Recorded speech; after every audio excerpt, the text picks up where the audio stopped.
Genesis chapter 29. Then Jacob went on his journey, and came into the land of the people of the east. And he looked, and behold, a well in the field, and lo, there were 3 flocks of sheep lying by it. For out of that well they watered the flocks, and a great stone was upon the well's mouth. And thither were all the flocks gathered, and they rolled the stone from the well's mouth, and watered the sheep, and put the stone again upon the well's mouth in his place. And Jacob said unto them, My brethren, whence be ye? And they said, Of Haran are we. And he said unto them, Know ye Laban, the son of Nahor? And they said, We know him. And he said unto them, Is he well? And they said, He is well, and behold, Rachel his daughter cometh with the sheep. And he said, Lo, it is yet high day, neither is it time that the cattle should be gathered together. Water ye the sheep, and go and feed them. And they said, We cannot until all the flocks be gathered together, until they roll the stone from the well's mouth. Then we water the sheep.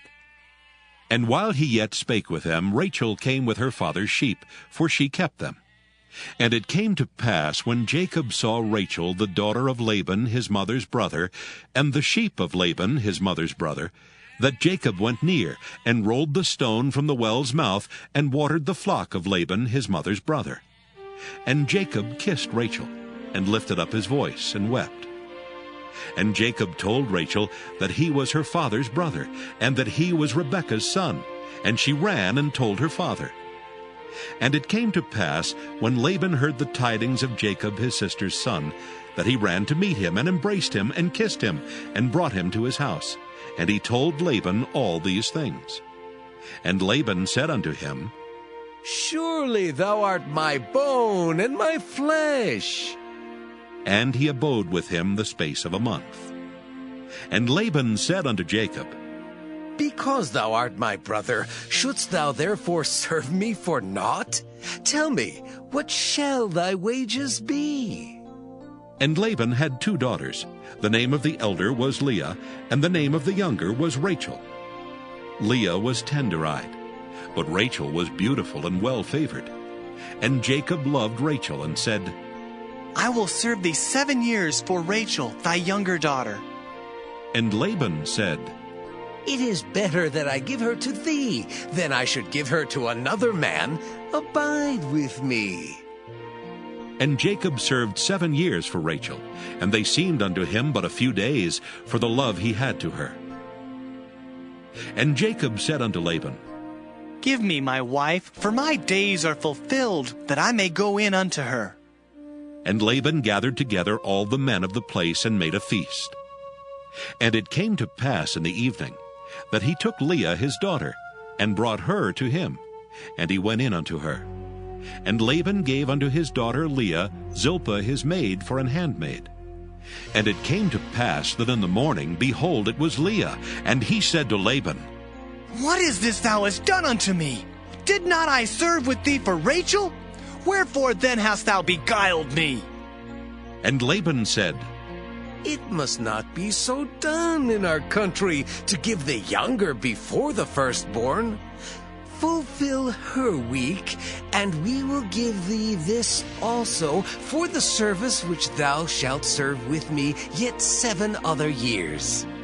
And Jacob did so, and fulfilled her week. And he gave him Rachel his daughter to wife also. And Laban gave to Rachel his daughter Bilhah his handmaid to be her maid. And he went in also unto Rachel, and he loved also Rachel more than Leah, and served with him yet 7 other years. And when the Lord saw that Leah was hated, he opened her womb, but Rachel was barren. And Leah conceived and bare a son, and she called his name Reuben, for she said, Surely the Lord hath looked upon my affliction. Now therefore my husband will love me. And she conceived again, and bare a son, and said, Because the Lord hath heard that I was hated, he hath therefore given me this son also. And she called his name Simeon.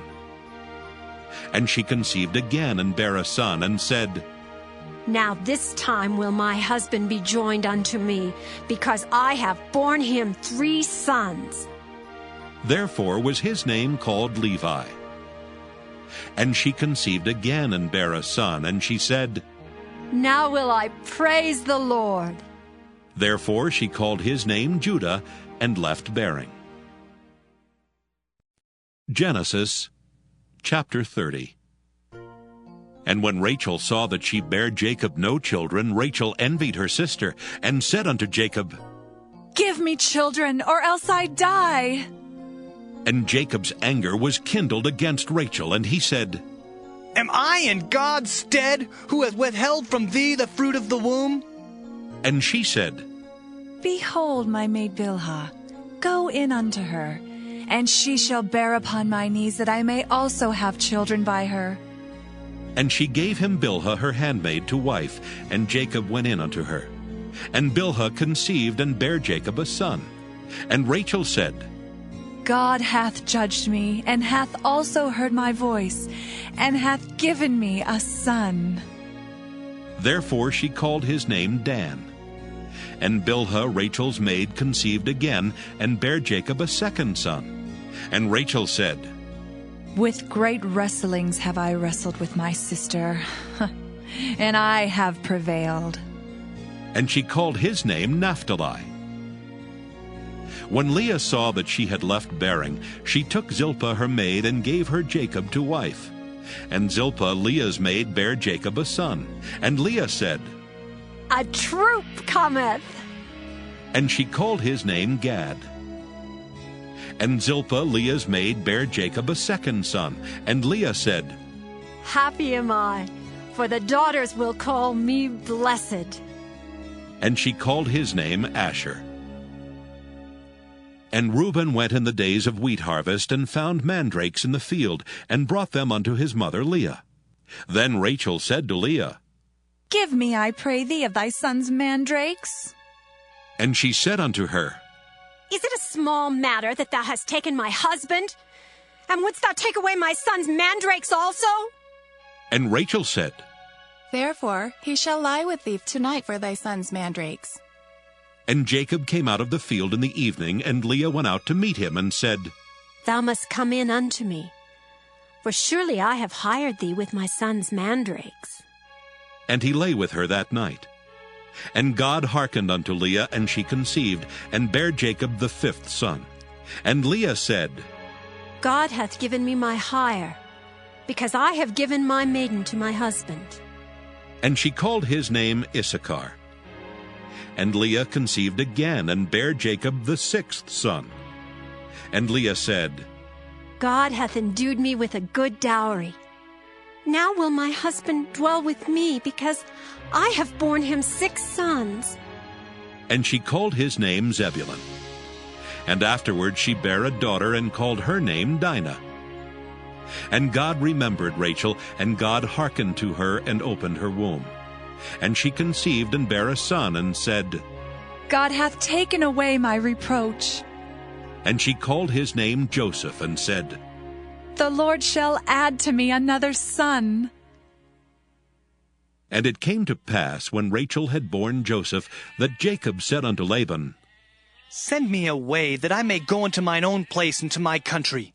Give me my wives and my children, for whom I have served thee, and let me go. For thou knowest my service which I have done thee.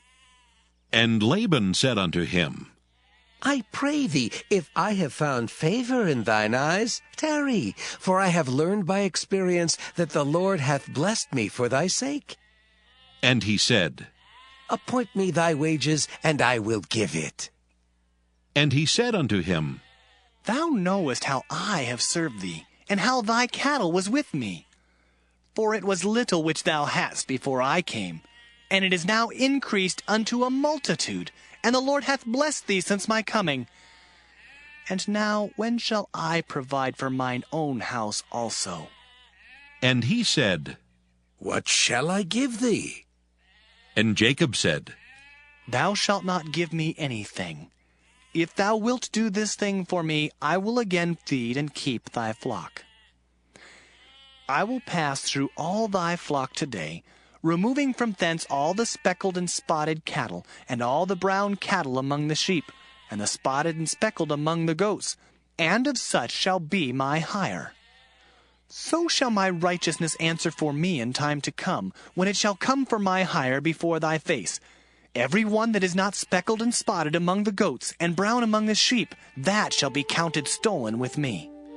And Laban said, Behold, I would it might be according to thy word.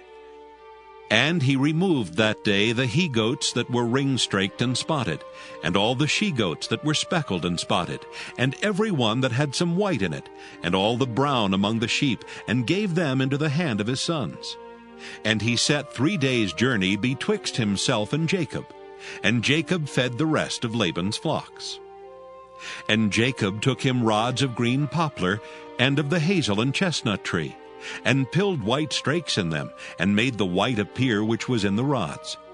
And he set the rods which he had pilled before the flocks in the gutters and the watering troughs, when the flocks came to drink, that they should conceive when they came to drink.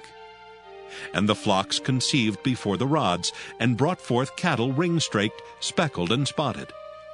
And Jacob did separate the lambs, and set the faces of the flocks toward the ring-straked, and all the brown in the flock of Laban. And he put his own flocks by themselves, and put them not unto Laban's cattle. And it came to pass, whensoever the stronger cattle did conceive, that Jacob laid the rods before the eyes of the cattle in the gutters, that they might conceive among the rods. But when the cattle were feeble, he put them not in. So the feebler were Laban's, and the stronger Jacob's. And the man increased exceedingly, and had much cattle, and maidservants, and menservants, and camels and asses. Genesis chapter 31. And he heard the words of Laban's son, saying, Jacob hath taken away all that was our father's, and of that which was our father's hath he gotten all this glory. And Jacob beheld the countenance of Laban, and behold, it was not toward him as before.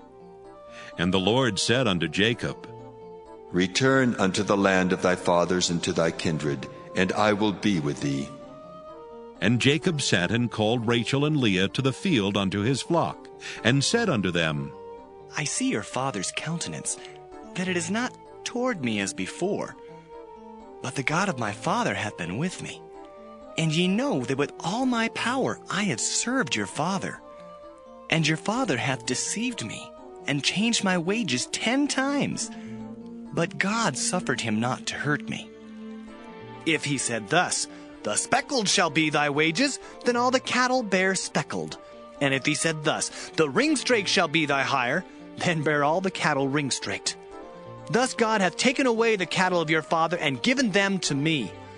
And it came to pass at that time that the cattle conceived, that I lifted up mine eyes, and saw in a dream, and behold, the rams which leaped upon the cattle were ring-straked, speckled, and grizzled.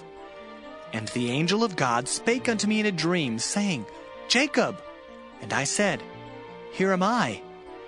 And he said, Lift up now thine eyes, and see, all the rams which leap upon the cattle are ring-straked, speckled, and grizzled. For I have seen all that Laban doeth unto thee. I am the God of Bethel, where thou anointest a pillar, and where thou vowedest a vow unto me. Now arise, get thee out from this land, and return unto the land of thy kindred. And Rachel and Leah answered and said unto him, Is there yet any portion or inheritance for us in our father's house? Are we not counted of him strangers? For he hath sold us, and hath quite devoured also our money. For all the riches which God hath taken from our father, that is ours and our children's. Now then, whatsoever God hath said unto thee, do. Then Jacob rose up, and set his sons and his wives upon camels. And he carried away all his cattle, and all his goods which he had gotten, the cattle of his getting, which he had gotten in Padan Aram, for to go to Isaac his father in the land of Canaan. And Laban went to shear his sheep, and Rachel had stolen the images that were her father's. And Jacob stole away unawares to Laban the Syrian, in that he told him not that he fled. So he fled with all that he had, and he rose up and passed over the river, and set his face toward the Mount Gilead. And it was told Laban on the 3rd day that Jacob was fled. And he took his brethren with him, and pursued after him 7 days' journey, and they overtook him in the Mount Gilead. And God came to Laban the Syrian in a dream by night, and said unto him, Take heed that thou speak not to Jacob either good or bad. Then Laban overtook Jacob. Now Jacob had pitched his tent in the mount, and Laban with his brethren pitched in the mount of Gilead. And Laban said to Jacob, What hast thou done, that thou hast stolen away unawares to me, and carried away my daughters as captives taken with the sword? Wherefore didst thou flee away secretly, and steal away from me, and didst not tell me that I might have sent thee away with mirth, and with songs, with tabret, and with harp? And hast not suffered me to kiss my sons and my daughters? Thou hast now done foolishly in so doing. It is in the power of my hand to do you hurt. But the God of your fathers spake unto me yesternight, saying, Take thou heed that thou speak not to Jacob either good or bad. And now, though thou wouldst needs be gone, because thou sore longest after thy father's house, yet wherefore hast thou stolen my gods? And Jacob answered and said to Laban, Because I was afraid, for I said, Peradventure thou wouldest take by force thy daughters from me. With whomsoever thou findest thy gods, let him not live. Before our brethren, discern thou what is thine with me, and take it to thee. For Jacob knew not that Rachel had stolen them. And Laban went into Jacob's tent, and into Leah's tent, and into the 2 maidservants' tents. But he found them not. Then went he out of Leah's tent, and entered into Rachel's tent. Now Rachel had taken the images, and put them in the camel's furniture, and sat upon them. And Laban searched all the tent, but found them not. And she said to her father, Let it not displease my lord, that I cannot rise up before thee, for the custom of women is upon me. And he searched, but found not the images. And Jacob was wroth, and chode with Laban. And Jacob answered and said to Laban, What is my trespass? What is my sin that thou hast so hotly pursued after me? Whereas thou hast searched all my stuff, what hast thou found of all thy household stuff? Set it here before my brethren and thy brethren, that they may judge betwixt us both. This 20 years have I been with thee. Thy ewes and thy she-goats have not cast their young, and the rams of thy flock have I not eaten. That which was torn of beasts I brought not unto thee. I bear the loss of it. Of my hand didst thou require it, whether stolen by day or stolen by night. Thus I was. In the day the drought consumed me, and the frost by night, and my sleep departed from mine eyes. Thus have I been 20 years in thy house. I served thee 14 years for thy 2 daughters, and 6 years for thy cattle, and thou hast changed my wages 10 times. Except the God of my father, the God of Abraham, and the fear of Isaac had been with me, surely thou hadst sent me away now empty. God hath seen mine affliction and the labor of my hands, and rebuked thee yesternight. And Laban answered and said unto Jacob, These daughters are my daughters, and these children are my children, and these cattle are my cattle, and all that thou seest is mine. And what can I do this day unto these my daughters, or unto their children which they have borne? Now therefore come thou, let us make a covenant, I and thou, and let it be for a witness between me and thee. And Jacob took a stone and set it up for a pillar. And Jacob said unto his brethren, Gather stones. And they took stones and made an heap, and they did eat there upon the heap. And Laban called it Jegar-sahadutha, but Jacob called it Gilead.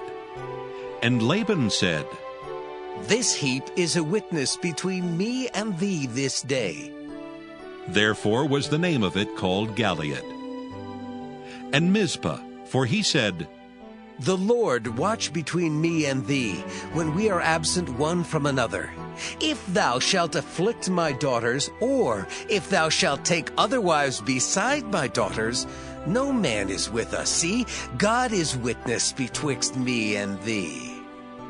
And Laban said to Jacob, Behold this heap, and behold this pillar, which I have cast betwixt me and thee. This heap be witness, and this pillar be witness, that I will not pass over this heap to thee, and thou shalt not pass over this heap and this pillar unto me for harm. The God of Abraham and the God of Nahor, the God of their father, judge betwixt us. And Jacob sware by the fear of his father Isaac. Then Jacob offered sacrifice upon the mount, and called his brethren to eat bread. And they did eat bread, and tarried all night in the mount. And early in the morning Laban rose up, and kissed his sons and daughters, and blessed them. And Laban departed, and returned unto his place. Genesis chapter 32. And Jacob went on his way, and the angels of God met him. And when Jacob saw them, he said, This is God's host. And he called the name of that place Mahanaim. And Jacob sent messengers before him to Esau his brother, unto the land of Seir, the country of Edom. And he commanded them, saying, Thus shall ye speak unto my lord Esau. Thy servant Jacob saith thus, I have sojourned with Laban, and stayed there until now. And I have oxen and asses, flocks, and men servants and women servants. And I have sent to tell my lord, that I may find grace in thy sight. And the messengers returned to Jacob, saying, We came to thy brother Esau, and also he cometh to meet thee, and 400 men with him. Then Jacob was greatly afraid and distressed, and he divided the people that was with him, and the flocks and herds and the camels, into 2 bands, and said, If Esau come to the one company and smite it, then the other company which is left shall escape. And Jacob said, O God of my father Abraham, and God of my father Isaac, the Lord which saidst unto me, Return unto thy country and to thy kindred, and I will deal well with thee. I am not worthy of the least of all the mercies and of all the truth which thou hast showed unto thy servant. For with my staff I passed over this Jordan, and now I am become 2 bands. Deliver me, I pray thee, from the hand of my brother, from the hand of Esau, for I fear him, lest he will come and smite me, and the mother with the children.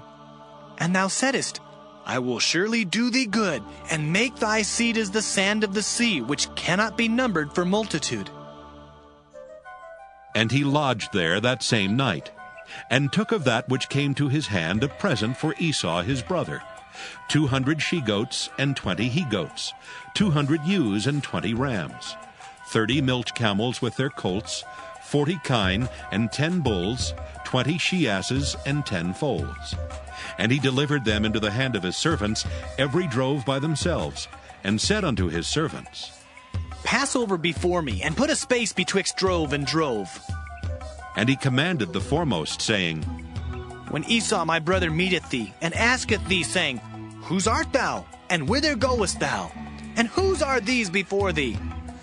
Then thou shalt say, They be thy servant Jacob's. It is a present sent unto my lord Esau. And behold, also he is behind us.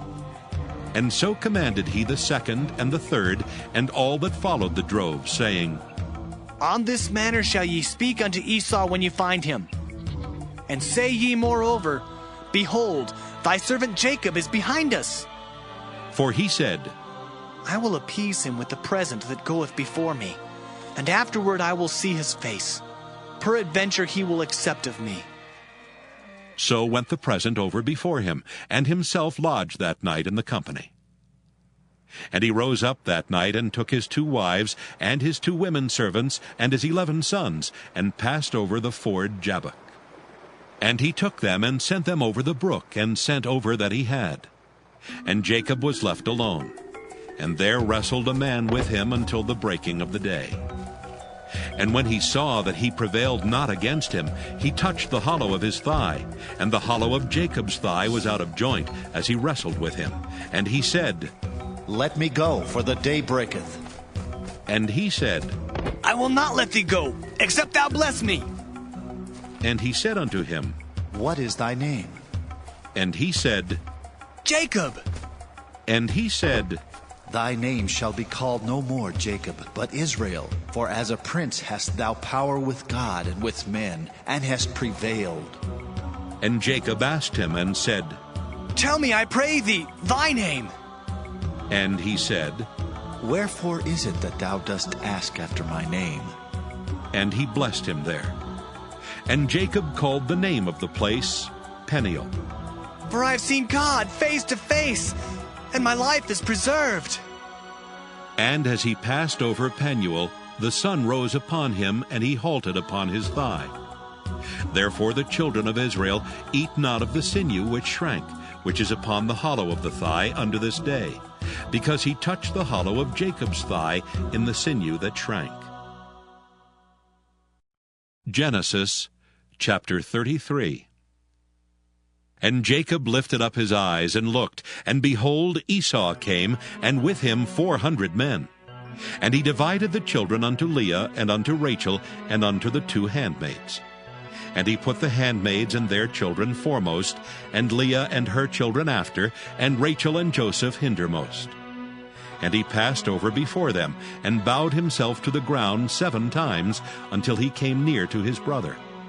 And Esau ran to meet him, and embraced him, and fell on his neck, and kissed him, and they wept. And he lifted up his eyes, and saw the women and the children, and said, Who are those with thee? And he said, The children which God hath graciously given thy servant. Then the handmaidens came near, they and their children, and they bowed themselves. And Leah also with her children came near, and bowed themselves. And after came Joseph near, and Rachel, and they bowed themselves. And he said, What meanest thou by all this drove which I met? And he said, These are to find grace in the sight of my Lord. And Esau said, I have enough, my brother. Keep that thou hast unto thyself. And Jacob said, Nay, I pray thee, if now I have found grace in thy sight, then receive my present at my hand. For therefore I have seen thy face, as though I had seen the face of God, and thou wast pleased with me. Take, I pray thee, my blessing that is brought to thee, because God hath dealt graciously with me, and because I have enough. And he urged him, and he took it. And he said, Let us take our journey, and let us go, and I will go before thee. And he said unto him, My Lord knoweth that the children are tender, and the flocks and herds with young are with me. And if men should overdrive them one day, all the flock will die.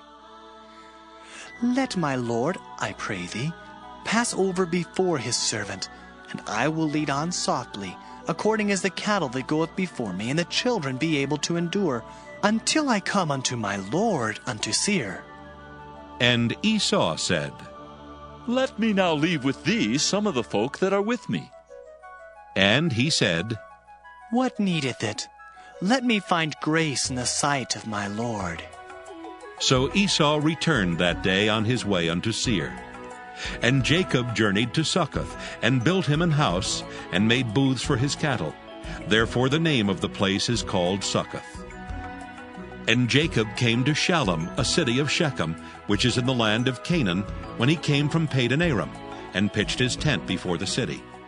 And he bought a parcel of a field, where he had spread his tent, at the hand of the children of Hamor, Shechem's father, for 100 pieces of money. And he erected there an altar, and called it Elilohe Israel.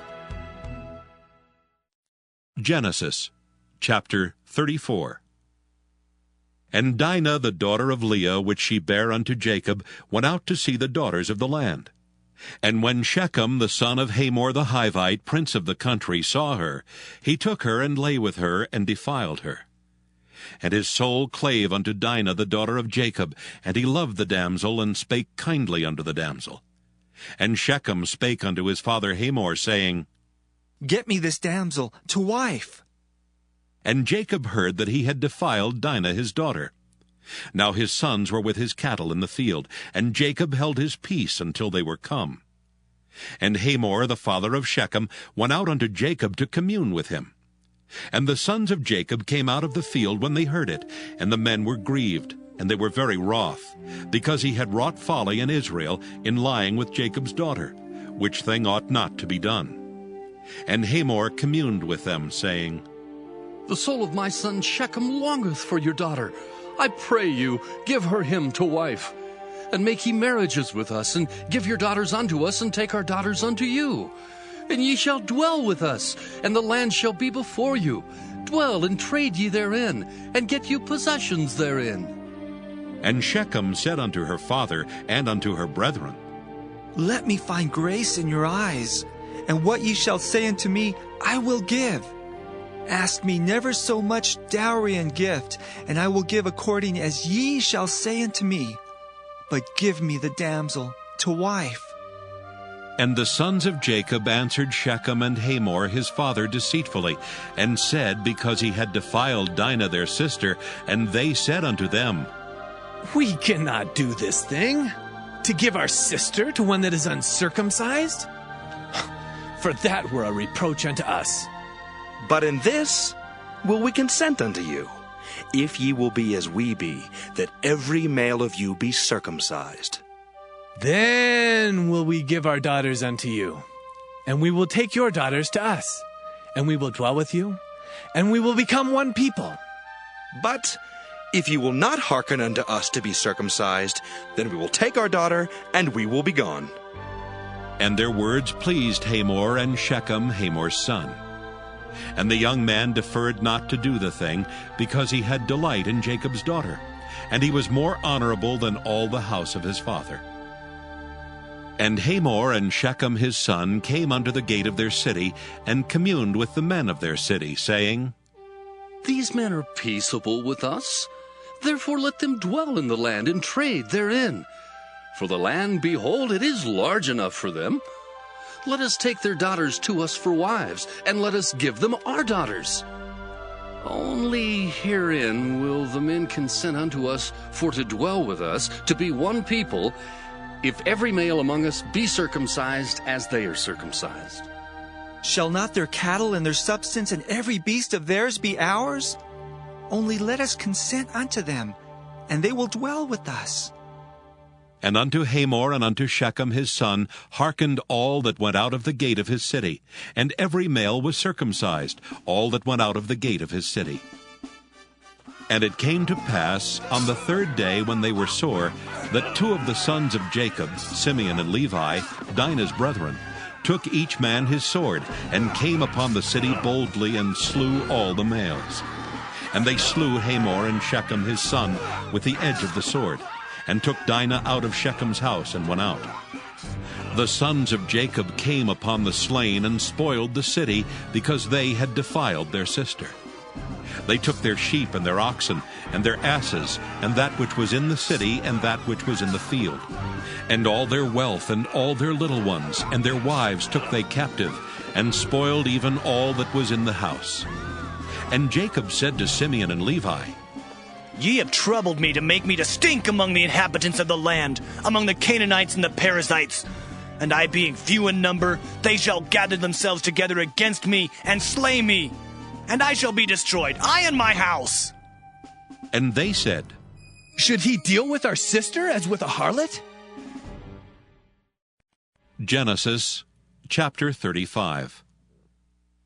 And God said unto Jacob, Arise, go up to Bethel, and dwell there, and make there an altar unto God that appeared unto thee when thou fleddest from the face of Esau thy brother.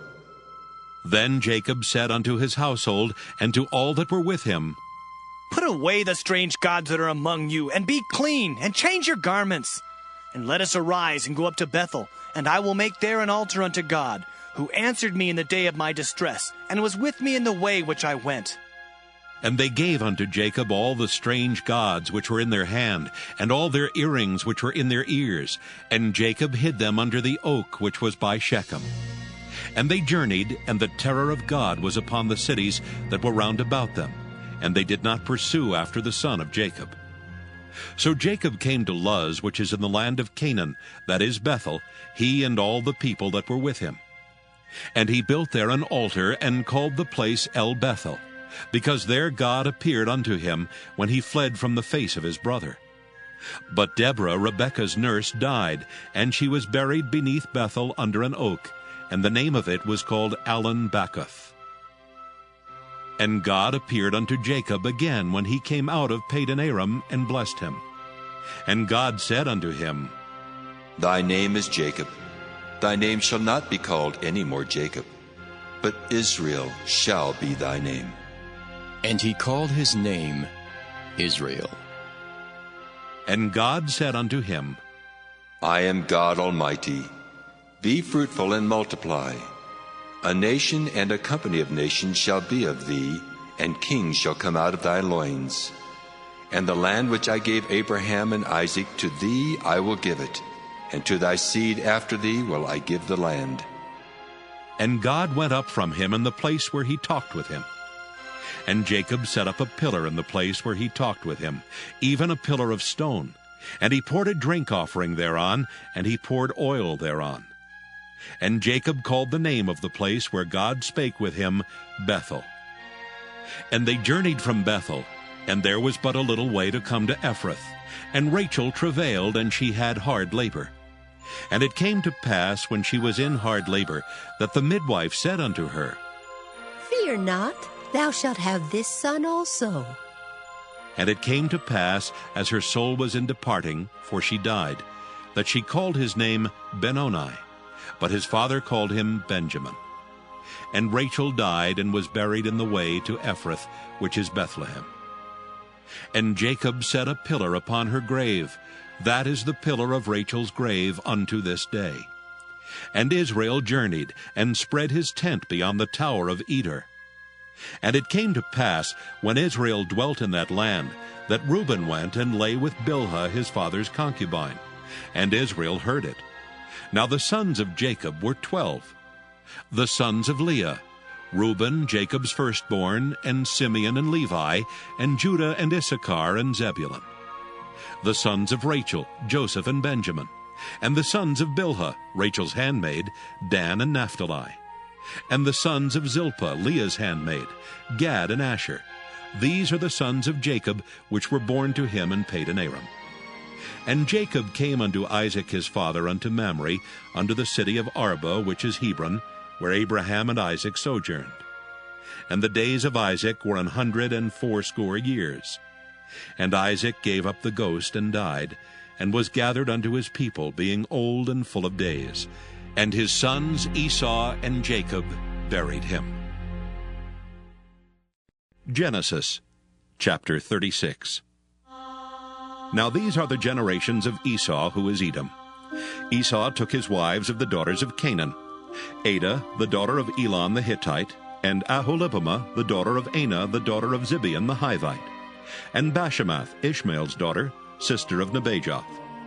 And Adah bare to Esau Eliphaz, and Bashemath bare Reuel, and Aholibamah bare Jeush, and Jaalam, and Korah. These are the sons of Esau, which were born unto him in the land of Canaan. And Esau took his wives and his sons and his daughters and all the persons of his house, and his cattle and all his beasts and all his substance, which he had got in the land of Canaan, and went into the country from the face of his brother Jacob.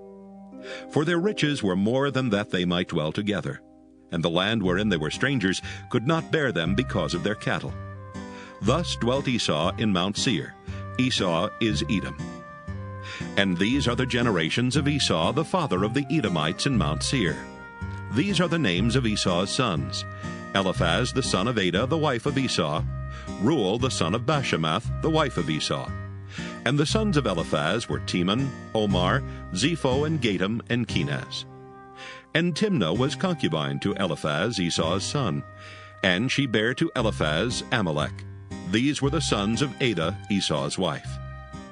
And these are the sons of Reuel: Nahath and Zerah, Shammah and Mizah. These were the sons of Bashemath, Esau's wife. And these were the sons of Aholibamah, the daughter of Anah, the daughter of Zibeon, Esau's wife. And she bare to Esau Jeush, and Jaalam, and Korah.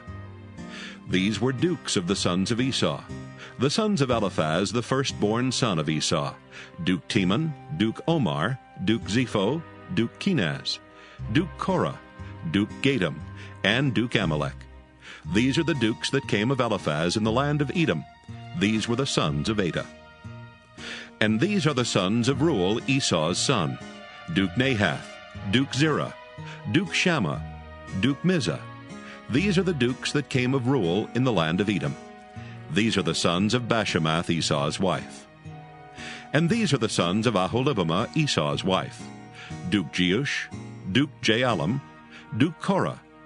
These were the dukes that came of Aholibamah, the daughter of Anah, Esau's wife. These are the sons of Esau, who is Edom, and these are their dukes. These are the sons of Seir the Horite, who inhabited the land: Lotan and Shobal, and Zibeon and Anah.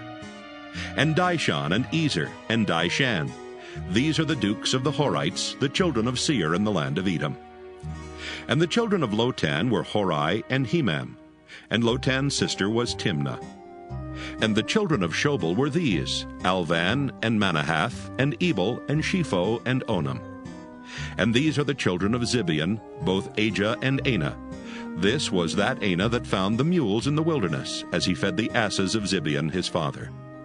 And the children of Anah were these: Dishon and Aholibamah, the daughter of Anah.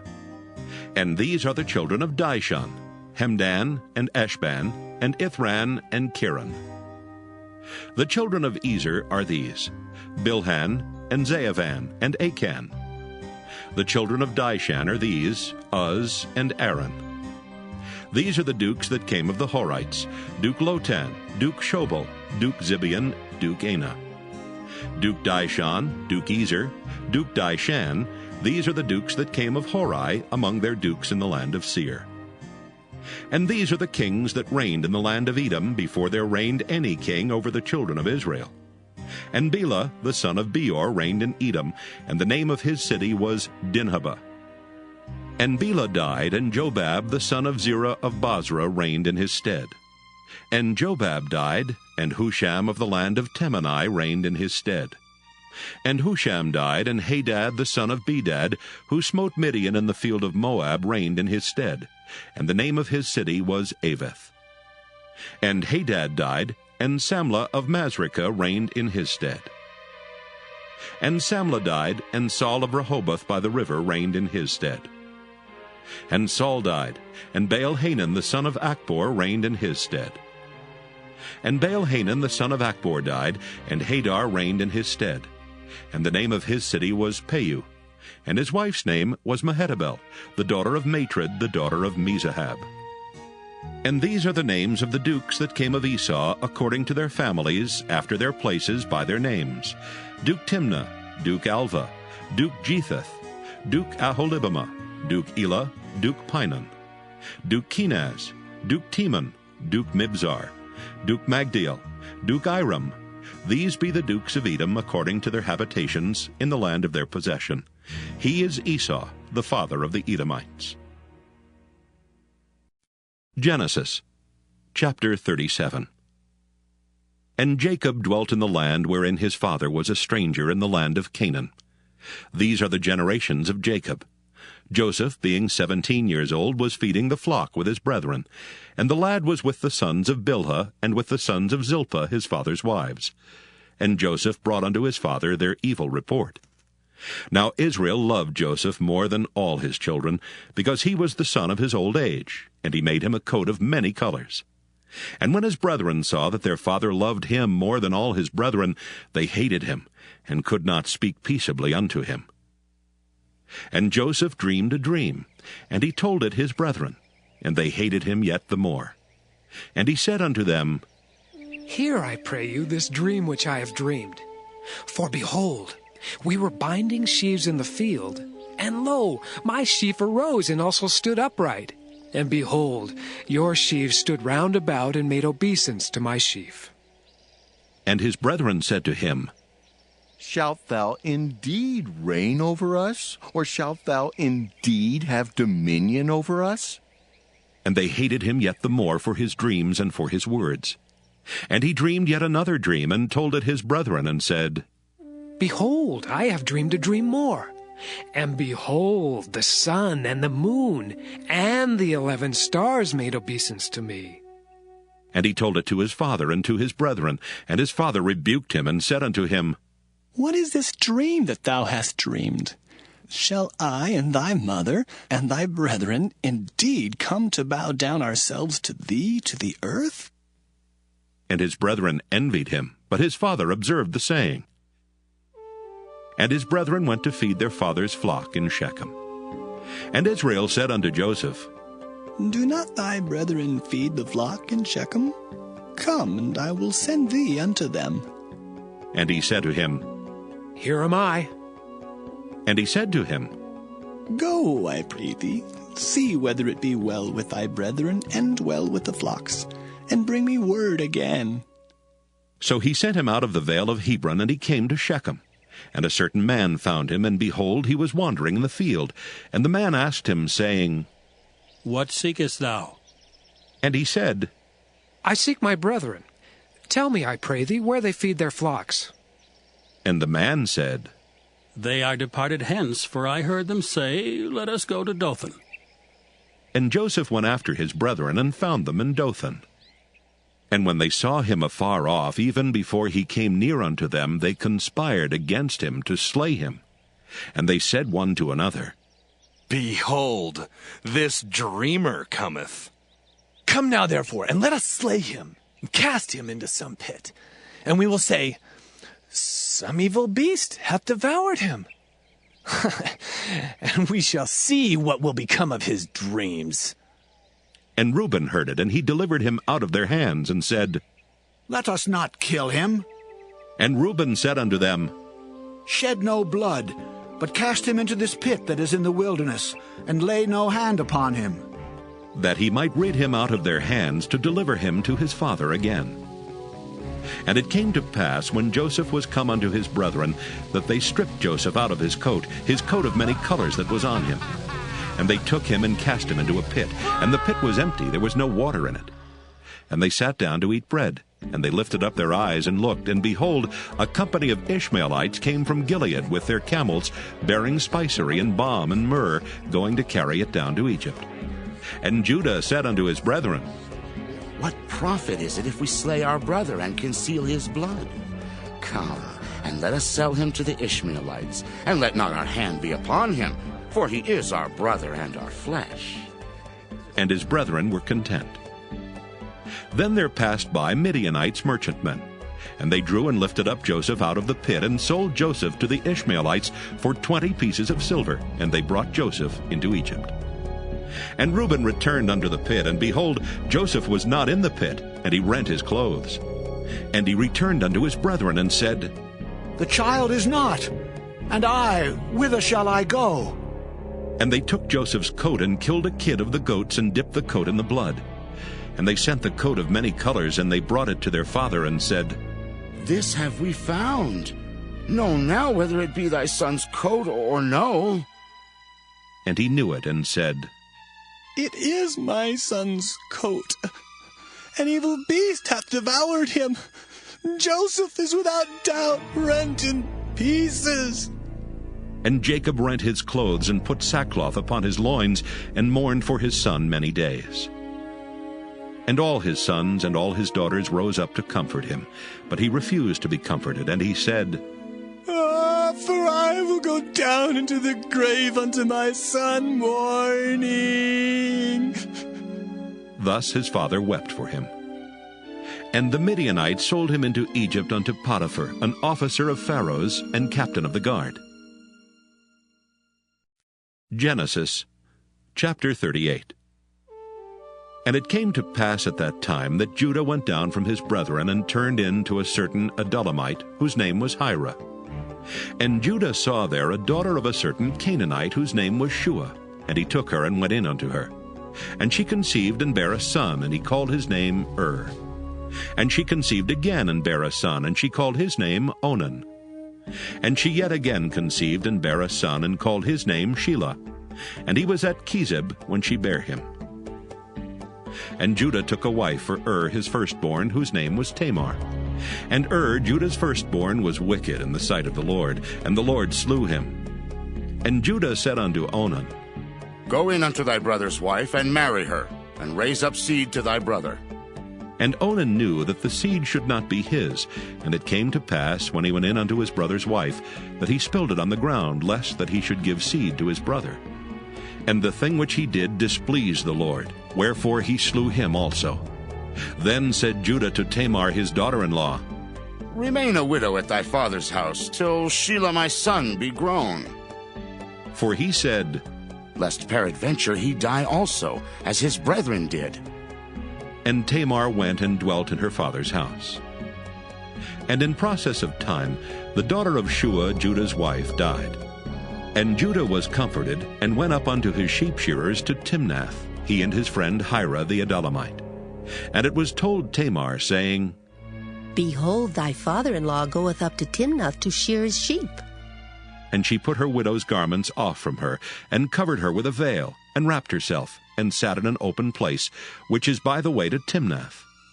For she saw that Shelah was grown, and she was not given unto him to wife. When Judah saw her, he thought her to be an harlot, because she had covered her face. And he turned unto her by the way, and said, Go to, I pray thee, let me come in unto thee. For he knew not that she was his daughter-in-law. And she said, What wilt thou give me, that thou mayest come in unto me? And he said, I will send thee a kid from the flock. And she said, Wilt thou give me a pledge till thou send it? And he said, What pledge shall I give thee? And she said, Thy signet, and thy bracelets, and thy staff that is in thine hand. And he gave it her, and came in unto her, and she conceived by him. And she arose and went away, and laid by her veil from her, and put on the garments of her widowhood. And Judah sent the kid by the hand of his friend the Adullamite to receive his pledge from the woman's hand. But he found her not. Then he asked the men of that place, saying, Where is the harlot that was openly by the wayside? And they said, There was no harlot in this place. And he returned to Judah and said, I cannot find her. And also the men of the place said that there was no harlot in this place. And Judah said, Let her take it to her, lest we be shamed.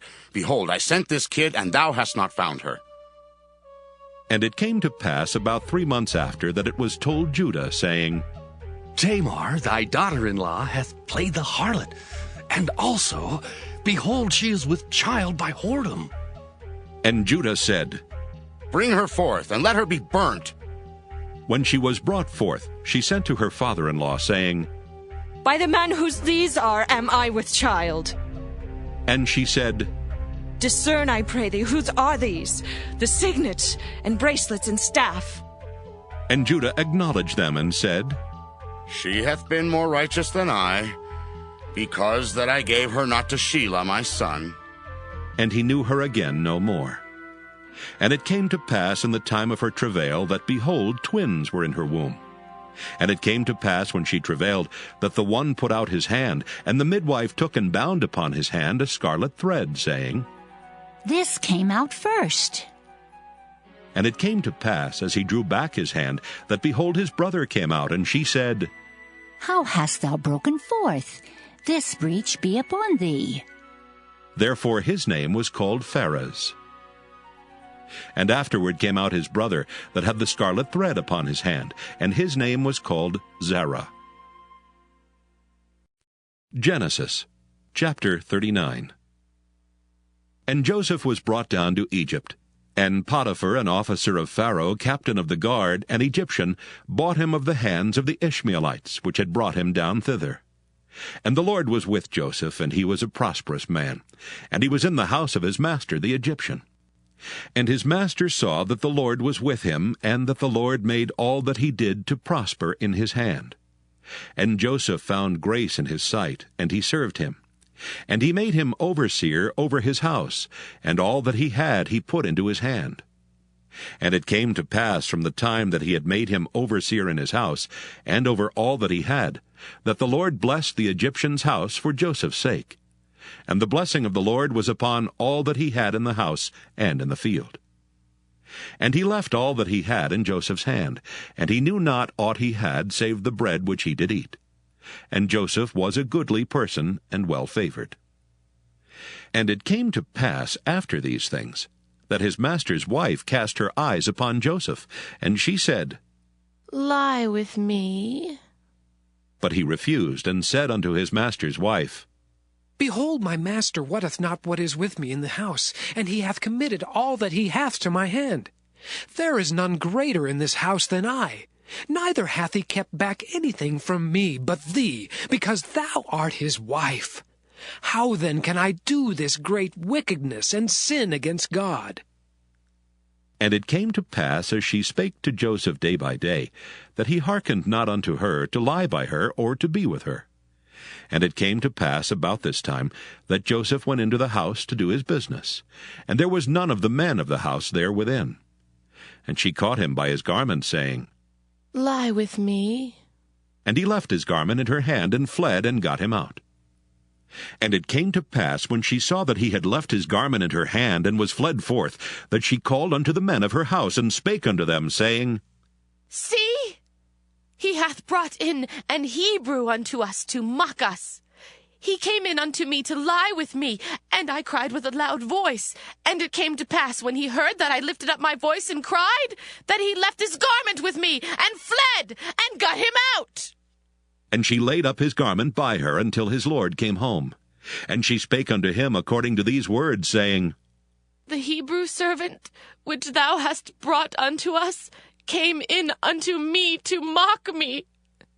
And it came to pass, as I lifted up my voice and cried, that he left his garment with me, and fled out. And it came to pass, when his master heard the words of his wife, which she spake unto him, saying, After this manner did thy servant to me, that his wrath was kindled. And Joseph's master took him, and put him into the prison, a place where the king's prisoners were bound, and he was there in the prison. But the Lord was with Joseph, and showed him mercy, and gave him favor in the sight of the keeper of the prison. And the keeper of the prison committed to Joseph's hand all the prisoners that were in the prison, and whatsoever they did there, he was the doer of it. The keeper of the prison looked not to anything that was under his hand, because the Lord was with him, and that which he did, the Lord made it to prosper. Genesis chapter 40. And it came to pass after these things, that the butler of the king of Egypt and his baker had offended their lord the king of Egypt. And Pharaoh was wroth against two of his officers, against the chief of the butlers, and against the chief of the bakers. And he put them in ward in the house of the captain of the guard, into the prison, the place where Joseph was bound. And the captain of the guard charged Joseph with them, and he served them, and they continued a season in ward. And they dreamed a dream, both of them, each man his dream in one night, each man according to the interpretation of his dream, the butler and the baker of the king of Egypt, which were bound in the prison. And Joseph came in unto them in the morning, and looked upon them, and behold, they were sad. And he asked Pharaoh's officers that were with him in the ward of his lord's house, saying, Wherefore look ye so sadly today? And they said unto him, We have dreamed a dream, and there is no interpreter of it. And Joseph said unto them, Do not interpretations belong to God? Tell me them, I pray you. And the chief butler told his dream to Joseph, and said to him, In my dream, behold, a vine was before me, and in the vine were 3 branches, and it was as though it budded, and her blossoms shot forth, and the clusters thereof brought forth ripe grapes. And Pharaoh's cup was in my hand, and I took the grapes, and pressed them into Pharaoh's cup, and I gave the cup into Pharaoh's hand. And Joseph said unto him, This is the interpretation of it. The 3 branches are 3 days. Yet within 3 days shall Pharaoh lift up thine head, and restore thee unto thy place.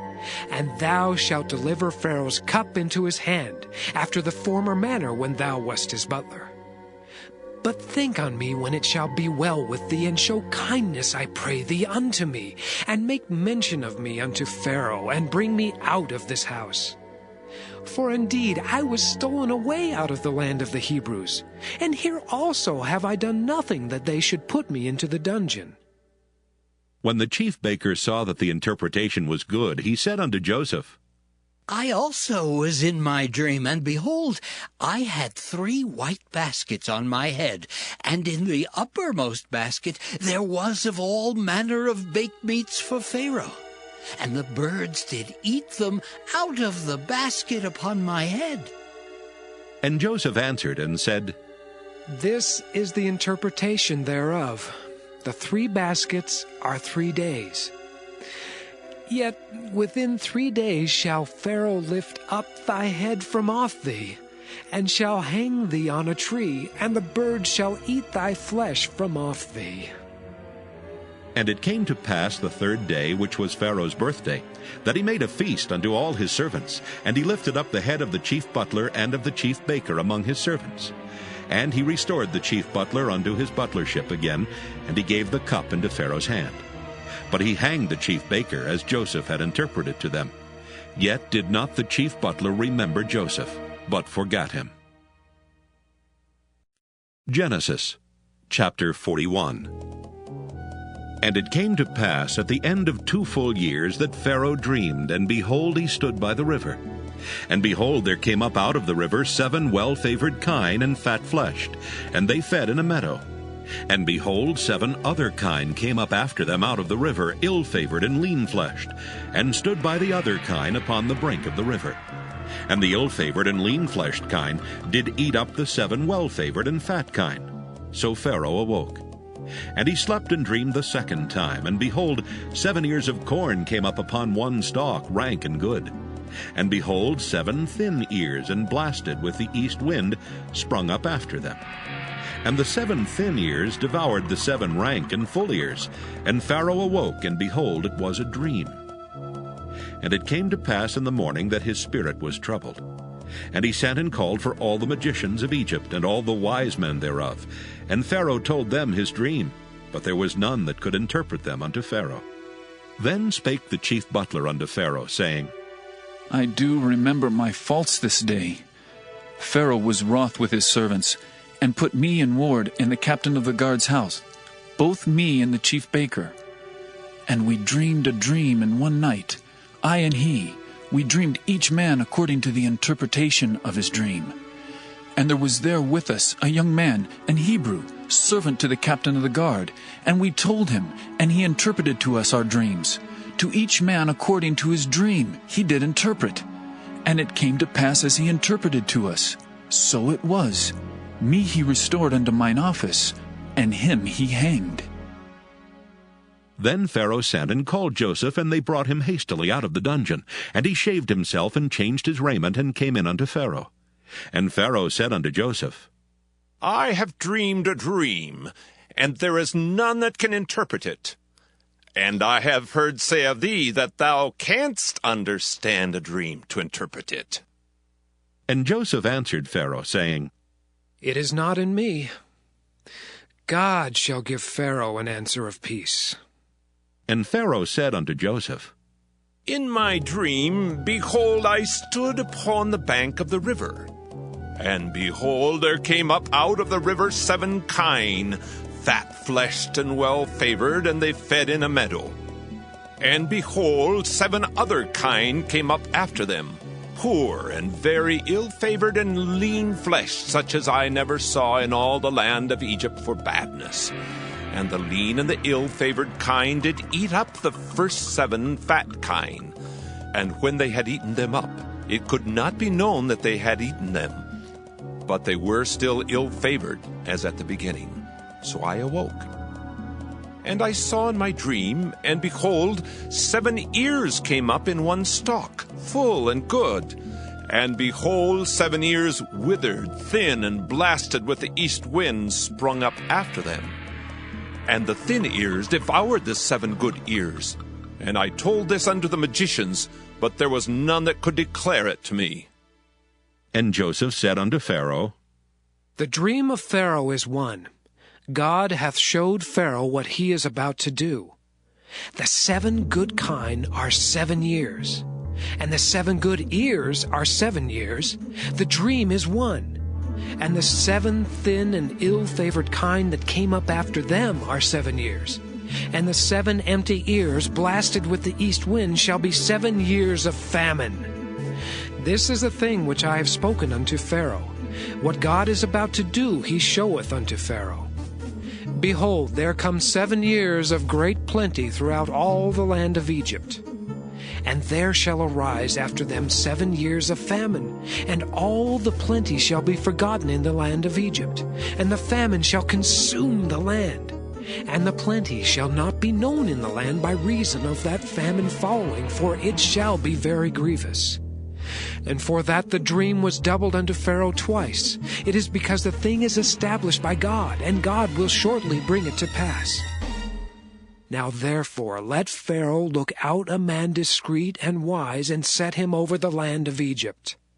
Let Pharaoh do this, and let him appoint officers over the land, and take up the 5th part of the land of Egypt in the 7 plenteous years. And let them gather all the food of those good years that come, and lay up corn under the hand of Pharaoh, and let them keep food in the cities. And that food shall be for store to the land against the 7 years of famine, which shall be in the land of Egypt, that the land perish not through the famine. And the thing was good in the eyes of Pharaoh and in the eyes of all his servants. And Pharaoh said unto his servants, Can we find such a one as this is, a man in whom the Spirit of God is? And Pharaoh said unto Joseph, Forasmuch as God hath showed thee all this, there is none so discreet and wise as thou art. Thou shalt be over my house, and according unto thy word shall all my people be ruled. Only in the throne will I be greater than thou. And Pharaoh said unto Joseph, See, I have set thee over all the land of Egypt. And Pharaoh took off his ring from his hand, and put it upon Joseph's hand, and arrayed him in vestures of fine linen, and put a gold chain about his neck. And he made him to ride in the 2nd chariot which he had, and they cried before him, Bow the knee! And he made him ruler over all the land of Egypt. And Pharaoh said unto Joseph, I am Pharaoh, and without thee shall no man lift up his hand or foot in all the land of Egypt. And Pharaoh called Joseph's name Zaphnath-Paaneah. And he gave him to wife Asenath, the daughter of Potipherah, priest of On.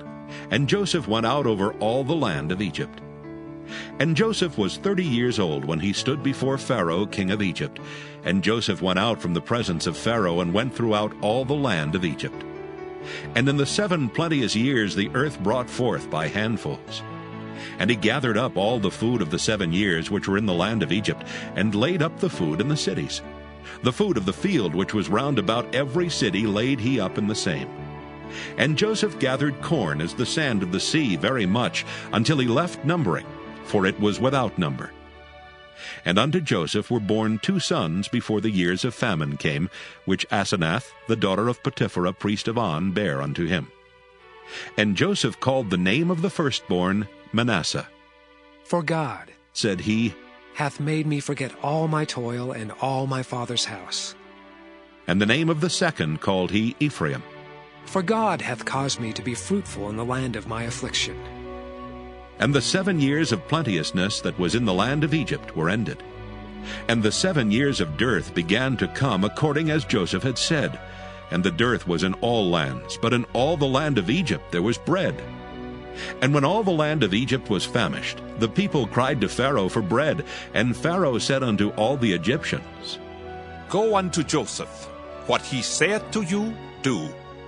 And the famine was over all the face of the earth. And Joseph opened all the storehouses, and sold unto the Egyptians. And the famine waxed sore in the land of Egypt. And all countries came into Egypt to Joseph for to buy corn, because that the famine was so sore in all lands. Genesis chapter 42. Now when Jacob saw that there was corn in Egypt, Jacob said unto his sons, Why do ye look one upon another? And he said, Behold, I have heard that there is corn in Egypt. Get you down thither and buy for us from thence, that we may live and not die. And Joseph's 10 brethren went down to buy corn in Egypt. But Benjamin, Joseph's brother, Jacob sent not with his brethren, for he said, Lest peradventure mischief befall him. And the sons of Israel came to buy corn among those that came, for the famine was in the land of Canaan. And Joseph was the governor over the land, and he it was that sold to all the people of the land. And Joseph's brethren came and bowed down themselves before him with their faces to the earth. And Joseph saw his brethren, and he knew them, but made himself strange unto them, and spake roughly unto them. And he said unto them, Whence come ye? And they said, From the land of Canaan, to buy food. And Joseph knew his brethren, but they knew not him. And Joseph remembered the dreams which he dreamed of them, and said unto them, Ye are spies, to see the nakedness of the land ye are come. And they said unto him, Nay, my lord, but to buy food are thy servants come. We are all one man's sons. We are true men. Thy servants are no spies. And he said unto them, Nay, but to see the nakedness of the land ye are come. And they said, Thy servants are 12 brethren, the sons of one man in the land of Canaan. And behold, the youngest is this day with our father, and one is not. And Joseph said unto them, That is it that I spake unto you, saying, Ye are spies. Hereby ye shall be proved. By the life of Pharaoh ye shall not go forth hence, except your youngest brother come hither.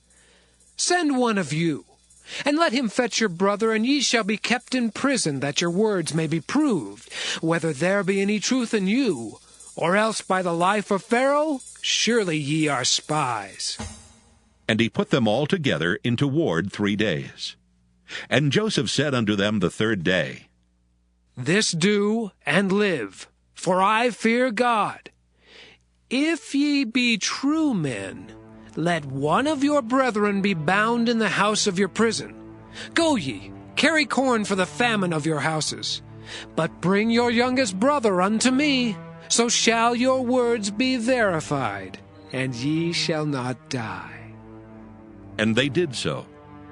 And they said to one another, We are verily guilty concerning our brother, in that we saw the anguish of his soul when he besought us, and we would not hear. Therefore is this distress come upon us. And Reuben answered them, saying, Spake I not unto you, saying, Do not sin against the child, and ye would not hear? Therefore, behold, also his blood is required. And they knew not that Joseph understood them, for he spake unto them by an interpreter. And he turned himself about from them, and wept, and returned to them again, and communed with them, and took from them Simeon, and bound him before their eyes. Then Joseph commanded to fill their sacks with corn, and to restore every man's money into his sack, and to give them provision for the way, and thus did he unto them. And they laded their asses with the corn, and departed thence. And as one of them opened his sack to give his ass provender in the inn, he espied his money, for behold, it was in his sack's mouth. And he said unto his brethren, My money is restored, and lo, it is even in my sack. And their heart failed them, and they were afraid, saying to one another, What is this that God hath done unto us? And they came unto Jacob their father unto the land of Canaan, and told him all that befell unto them, saying, The man who is the Lord of the land spake roughly to us, and took us for spies of the country. And we said unto him, We are true men, we are no spies. We be 12 brethren, sons of our father. One is not, and the youngest is this day with our father in the land of Canaan. And the man, the Lord of the country, said unto us, Hereby shall I know that ye are true men. Leave one of your brethren here with me, and take food for the famine of your households, and be gone, and bring your youngest brother unto me. Then shall I know that ye are no spies, but that ye are true men. So will I deliver you your brother, and ye shall traffic in the land. And it came to pass, as they emptied their sacks, that, behold, every man's bundle of money was in his sack. And when both they and their father saw the bundles of money, they were afraid. And Jacob their father said unto them, Me have ye bereaved of my children. Joseph is not, Simeon is not, and ye will take Benjamin away? All these things are against me. And Reuben spake unto his father, saying, Slay my 2 sons, if I bring him not to thee. Deliver him into my hand, and I will bring him to thee again. And he said, My son shall not go down with you, for his brother is dead, and he is left alone. If mischief befall him by the way in the which ye go, then shall ye bring down my gray hairs with sorrow to the grave. Genesis chapter 43. And the famine was sore in the land. And it came to pass, when they had eaten up the corn which they had brought out of Egypt, their father said unto them, Go again, buy us a little food. And Judah spake unto him, saying, The man did solemnly protest unto us, saying, Ye shall not see my face, except your brother be with you. If thou wilt send our brother with us, we will go down and buy thee food. But if thou wilt not send him, we will not go down. For the man said unto us, Ye shall not see my face, except your brother be with you. And Israel said, Wherefore dealt ye so ill with me, as to tell the man whether ye had yet a brother? And they said, The man asked us straitly of our state and of our kindred, saying, Is your father yet alive? Have ye another brother? And we told him according to the tenor of these words. Could we certainly know that he would say, Bring your brother down?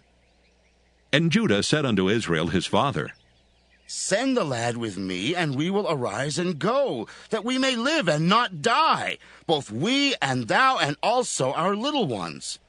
I will be surety for him. Of my hand shalt thou require him. If I bring him not unto thee, and set him before thee, then let me bear the blame forever. For except we had lingered, surely now we had returned this second time.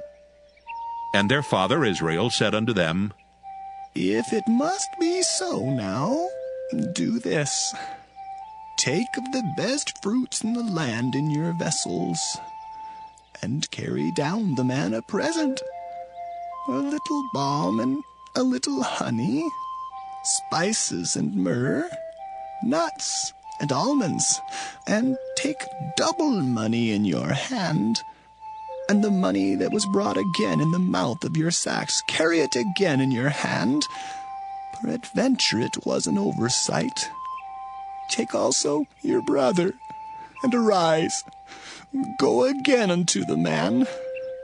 And God Almighty give you mercy before the man, that he may send away your other brother and Benjamin. If I be bereaved of my children, I am bereaved. And the men took that present, and they took double money in their hand, and Benjamin, and rose up and went down to Egypt, and stood before Joseph. And when Joseph saw Benjamin with them, he said to the ruler of his house, Bring these men home and slay. Make ready, for these men shall dine with me at noon. And the man did as Joseph bade, and the man brought the men into Joseph's house. And the men were afraid, because they were brought unto Joseph's house, and they said, Because of the money that was returned in our sacks at the first time are we brought in, that he may seek occasion against us, and fall upon us, and take us for bondmen and our asses. And they came near to the steward of Joseph's house, and they communed with him at the door of the house, and said, Oh, sir, we came indeed down at the first time to buy food. And it came to pass, when we came to the inn, that we opened our sacks, and behold, every man's money was in the mouth of his sack, our money in full weight, and we have brought it again in our hand. And other money have we brought down in our hands to buy food. We cannot tell who put our money in our sacks. And he said, Peace be to you, fear not. Your God and the God of your father hath given you treasure in your sacks. I had your money. And he brought Simeon out unto them. And the man brought the men into Joseph's house, and gave them water, and they washed their feet, and he gave their asses provender. And they made ready the present against Joseph came at noon, for they heard that they should eat bread there. And when Joseph came home, they brought him the present which was in their hand into the house, and bowed themselves to him to the earth. And he asked them of their welfare, and said, Is your father well, the old man of whom ye spake? Is he yet alive? And they answered, Thy servant our father is in good health. He is yet alive. And they bowed down their heads and made obeisance. And he lifted up his eyes, and saw his brother Benjamin, his mother's son, and said, Is this your younger brother of whom ye spake unto me? And he said, God be gracious unto thee, my son. And Joseph made haste, for his bowels did yearn upon his brother, and he sought where to weep, and he entered into his chamber and wept there. And he washed his face and went out and refrained himself, and said, Set on bread. And they set on for him by himself, and for them by themselves, and for the Egyptians which did eat with him by themselves, because the Egyptians might not eat bread with the Hebrews, for that is an abomination unto the Egyptians. And they sat before him, the firstborn according to his birthright, and the youngest according to his youth. And the men marveled one at another. And he took and sent messes unto them from before him. But Benjamin's mess was 5 times so much as any of theirs, and they drank and were merry with him. Genesis chapter 44. And he commanded the steward of his house, saying, Fill the men's sacks with food, as much as they can carry, and put every man's money in his sack's mouth. And put my cup, the silver cup, in the sack's mouth of the youngest, and his corn money. And he did according to the word that Joseph had spoken. As soon as the morning was light, the men were sent away, they and their asses. And when they were gone out of the city, and not yet far off, Joseph said unto his steward, Up, follow after the men, and when thou dost overtake them, say unto them, Wherefore have ye rewarded evil for good? Is not this it, in which my Lord drinketh, and whereby indeed he defineth? Ye have done evil in so doing. And he overtook them, and he spake unto them these same words.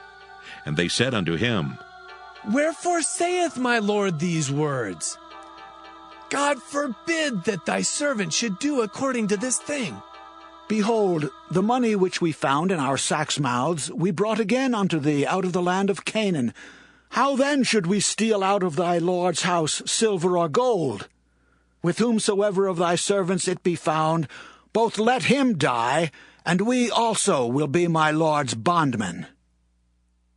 And he said, Now also let it be according unto your words.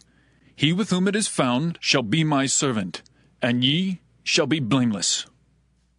Then they speedily took down every man his sack to the ground, and opened every man his sack. And he searched, and began at the eldest, and left at the youngest. And the cup was found in Benjamin's sack. Then they rent their clothes, and laded every man his ass, and returned to the city. And Judah and his brethren came to Joseph's house, for he was yet there, and they fell before him on the ground. And Joseph said unto them, What deed is this that ye have done?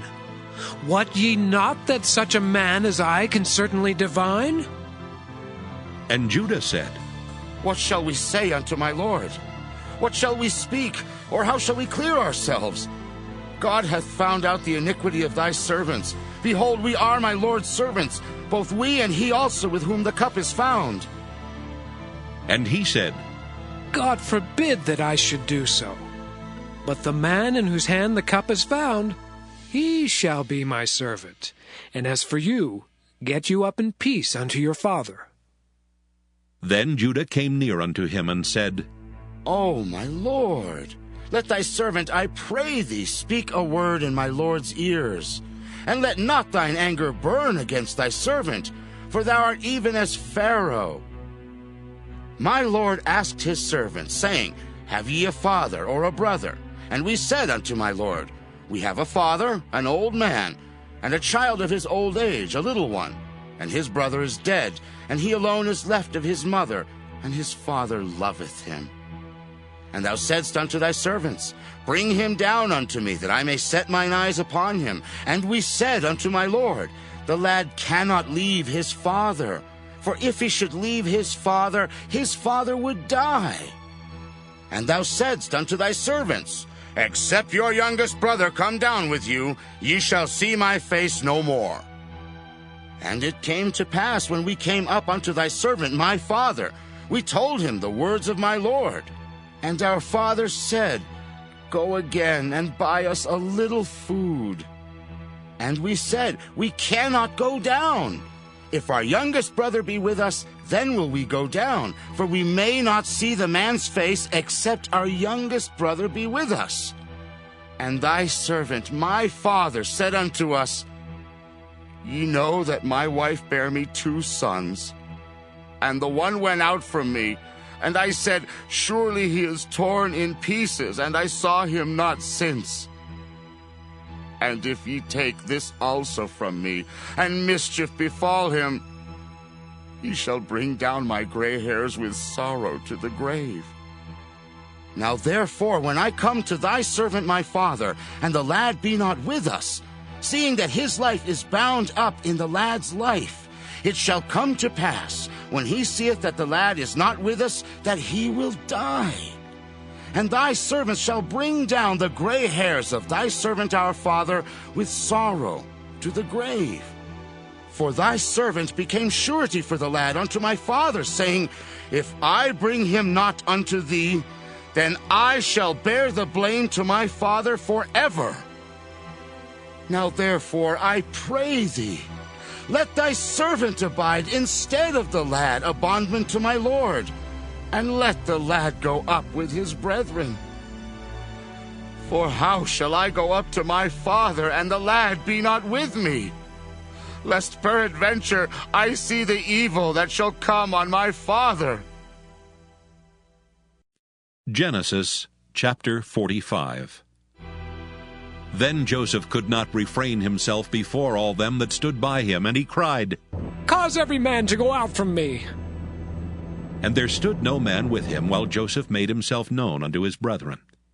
And he wept aloud, and the Egyptians in the house of Pharaoh heard. And Joseph said unto his brethren, I am Joseph. Doth my father yet live? And his brethren could not answer him, for they were troubled at his presence. And Joseph said unto his brethren, Come near to me, I pray you. And they came near, and he said, I am Joseph, your brother, whom ye sold into Egypt. Now therefore be not grieved nor angry with yourselves that ye sold me hither. For God did send me before you to preserve life. For these 2 years hath the famine been in the land, and yet there are 5 years, in the which there shall neither be earing nor harvest.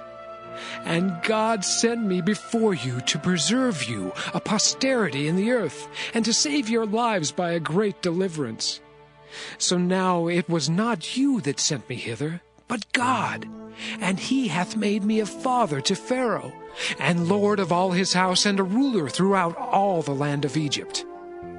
Haste ye, and go up to my father, and say unto him, Thus saith thy son Joseph, God hath made me lord of all Egypt. Come down unto me, tarry not. And thou shalt dwell in the land of Goshen, and thou shalt be near unto me, thou and thy children, and thy children's children, and thy flocks, and thy herds, and all that thou hast. And there will I nourish thee, for yet there are 5 years of famine, lest thou and thy household and all that thou hast come to poverty. And behold, your eyes see, and the eyes of my brother Benjamin, that it is my mouth that speaketh unto you. And ye shall tell my father of all my glory in Egypt, and of all that ye have seen, and ye shall haste and bring down my father hither. And he fell upon his brother Benjamin's neck and wept, and Benjamin wept upon his neck. Moreover, he kissed all his brethren and wept upon them, and after that his brethren talked with him. And the fame thereof was heard in Pharaoh's house, saying, Joseph's brethren are come. And it pleased Pharaoh well and his servants. And Pharaoh said unto Joseph, Say unto thy brethren, This do ye, Lade your beasts and go, get you unto the land of Canaan, and take your father and your households, and come unto me, and I will give you the good of the land of Egypt, and ye shall eat the fat of the land. Now thou art commanded, this do ye. Take you wagons out of the land of Egypt for your little ones, and for your wives, and bring your father, and come. Also regard not your stuff, for the good of all the land of Egypt is yours. And the children of Israel did so. And Joseph gave them wagons according to the commandment of Pharaoh, and gave them provision for the way. To all of them he gave each man changes of raiment. But to Benjamin he gave 300 pieces of silver, and 5 changes of raiment. And to his father he sent after this manner: 10 asses laden with the good things of Egypt, and 10 she-asses laden with corn and bread and meat for his father by the way. So he sent his brethren away, and they departed. And he said unto them, See that ye fall not out by the way. And they went up out of Egypt, and came into the land of Canaan unto Jacob their father, and told him, saying, Joseph is yet alive, and he is governor over all the land of Egypt. And Jacob's heart fainted, for he believed them not. And they told him all the words of Joseph which he had said unto them. And when he saw the wagons which Joseph had sent to carry him, the spirit of Jacob their father revived. And Israel said, It is enough. Joseph my son is yet alive. I will go and see him before I die. Genesis chapter 46. And Israel took his journey with all that he had, and came to Beersheba, and offered sacrifices unto the God of his father Isaac. And God spake unto Israel in the visions of the night, and said, Jacob, Jacob. And he said, Here am I. And he said, I am God, the God of thy father. Fear not to go down into Egypt, for I will there make of thee a great nation. I will go down with thee into Egypt, and I will also surely bring thee up again. And Joseph shall put his hand upon thine eyes. And Jacob rose up from Beersheba, and the sons of Israel carried Jacob their father, and their little ones, and their wives, in the wagons which Pharaoh had sent to carry him. And they took their cattle and their goods which they had gotten in the land of Canaan, and came into Egypt, Jacob and all his seed with him, his sons and his son's son with him, his daughters and his son's daughters, and all his seed brought he with him into Egypt. And these are the names of the children of Israel which came into Egypt: Jacob and his sons, Reuben, Jacob's firstborn, and the sons of Reuben, Hanok and Phallu, and Hezron and Carmi, and the sons of Simeon, Jemuel and Jamin, and Ohad and Jachin, and Zohar and Shael, the son of a Canaanitish woman, and the sons of Levi, Gershon, Kohath, and Merari, and the sons of Judah, and Onan, and Shelah, and Pharez, and Zerah. But and Onan died in the land of Canaan. And the sons of Pharez were Hezron and Hamul. And the sons of Issachar, Tola, and Phuvah, and Job, and Shimron. And the sons of Zebulun, Sirad, and Elon, and Jaleel. These be the sons of Leah, which she bare unto Jacob in Padan Aram, with his daughter Dinah. All the souls of his sons and his daughters were 33. And the sons of Gad, Ziphaon, and Haggai, Shunai, and Esbon, Eri, and Arodai, and Areli. And the sons of Asher, Jimnah, and Ishua, and Isui, and Beriah, and Sirah their sister, and the sons of Beriah, Heber, and Malchel. These are the sons of Zilpah, whom Laban gave to Leah his daughter, and these she bare unto Jacob, even 16 souls. The sons of Rachel, Jacob's wife, Joseph and Benjamin. And unto Joseph in the land of Egypt were born Manasseh and Ephraim, which Asenath, the daughter of Potipherah, priest of On, bare unto him.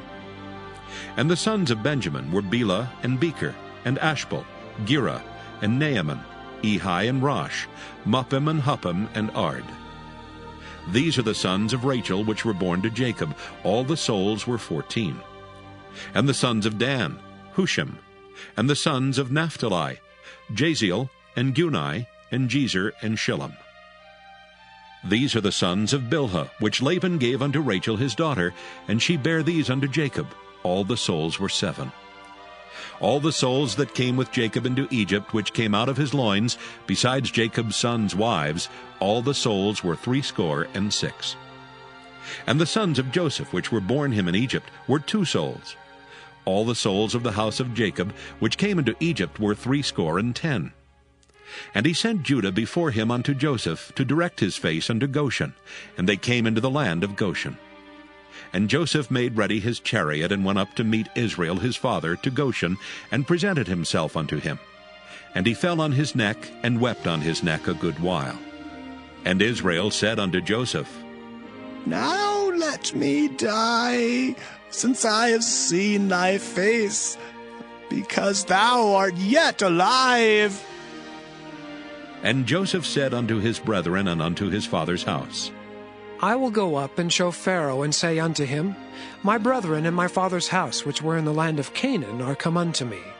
And the men are shepherds, for their trade hath been to feed cattle, and they have brought their flocks and their herds and all that they have. And it shall come to pass, when Pharaoh shall call you, and shall say, What is your occupation? That ye shall say, Thy servant's trade hath been about cattle from our youth even until now, both we and also our fathers, that ye may dwell in the land of Goshen, for every shepherd is an abomination unto the Egyptians. Genesis chapter 47. Then Joseph came and told Pharaoh, and said, My father and my brethren, and their flocks and their herds and all that they have are come out of the land of Canaan. And behold, they are in the land of Goshen. And he took some of his brethren, even 5 men, and presented them unto Pharaoh. And Pharaoh said unto his brethren, What is your occupation? And they said unto Pharaoh, Thy servants are shepherds, both we and also our fathers. They said moreover unto Pharaoh, For to sojourn in the land are we come, for thy servants have no pasture for their flocks, for the famine is sore in the land of Canaan. Now therefore, we pray thee, let thy servants dwell in the land of Goshen. And Pharaoh spake unto Joseph, saying, Thy father and thy brethren are come unto thee. The land of Egypt is before thee. In the best of the land make thy father and brethren to dwell. In the land of Goshen let them dwell. And if thou knowest any men of activity among them, then make them rulers over my cattle. And Joseph brought in Jacob his father, and set him before Pharaoh, and Jacob blessed Pharaoh. And Pharaoh said unto Jacob, How old art thou? And Jacob said unto Pharaoh, The days of the years of my pilgrimage are 130 years. Few and evil have the days of the years of my life been, and have not attained unto the days of the years of the life of my fathers in the days of their pilgrimage. And Jacob blessed Pharaoh, and went out from before Pharaoh. And Joseph placed his father and his brethren, and gave them a possession in the land of Egypt, in the best of the land, in the land of Ramesses, as Pharaoh had commanded. And Joseph nourished his father and his brethren, and all his father's household, with bread, according to their families. And there was no bread in all the land, for the famine was very sore, so that the land of Egypt and all the land of Canaan fainted by reason of the famine. And Joseph gathered up all the money that was found in the land of Egypt and in the land of Canaan for the corn which they bought. And Joseph brought the money into Pharaoh's house.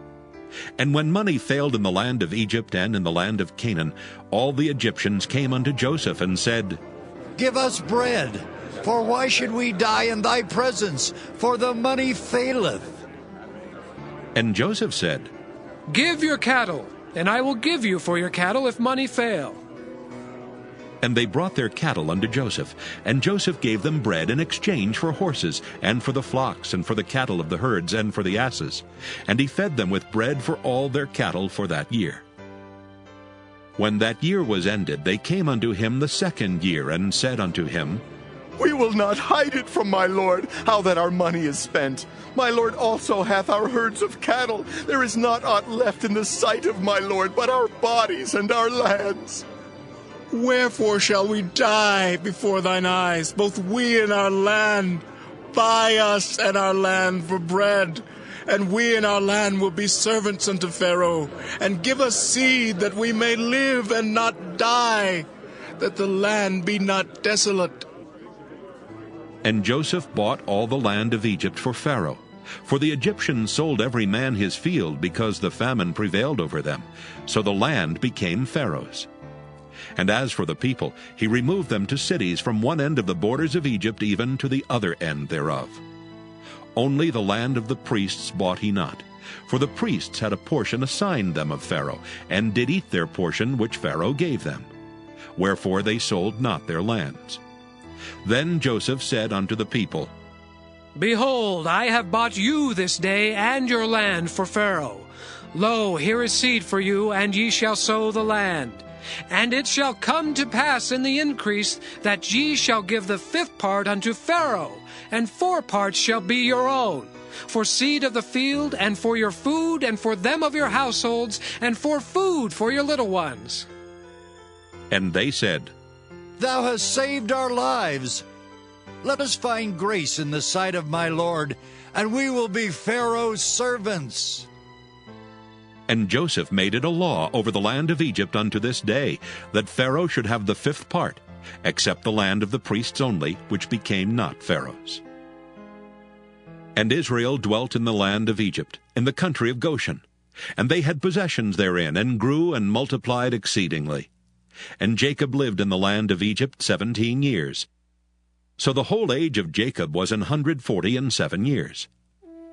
And the time drew nigh that Israel must die.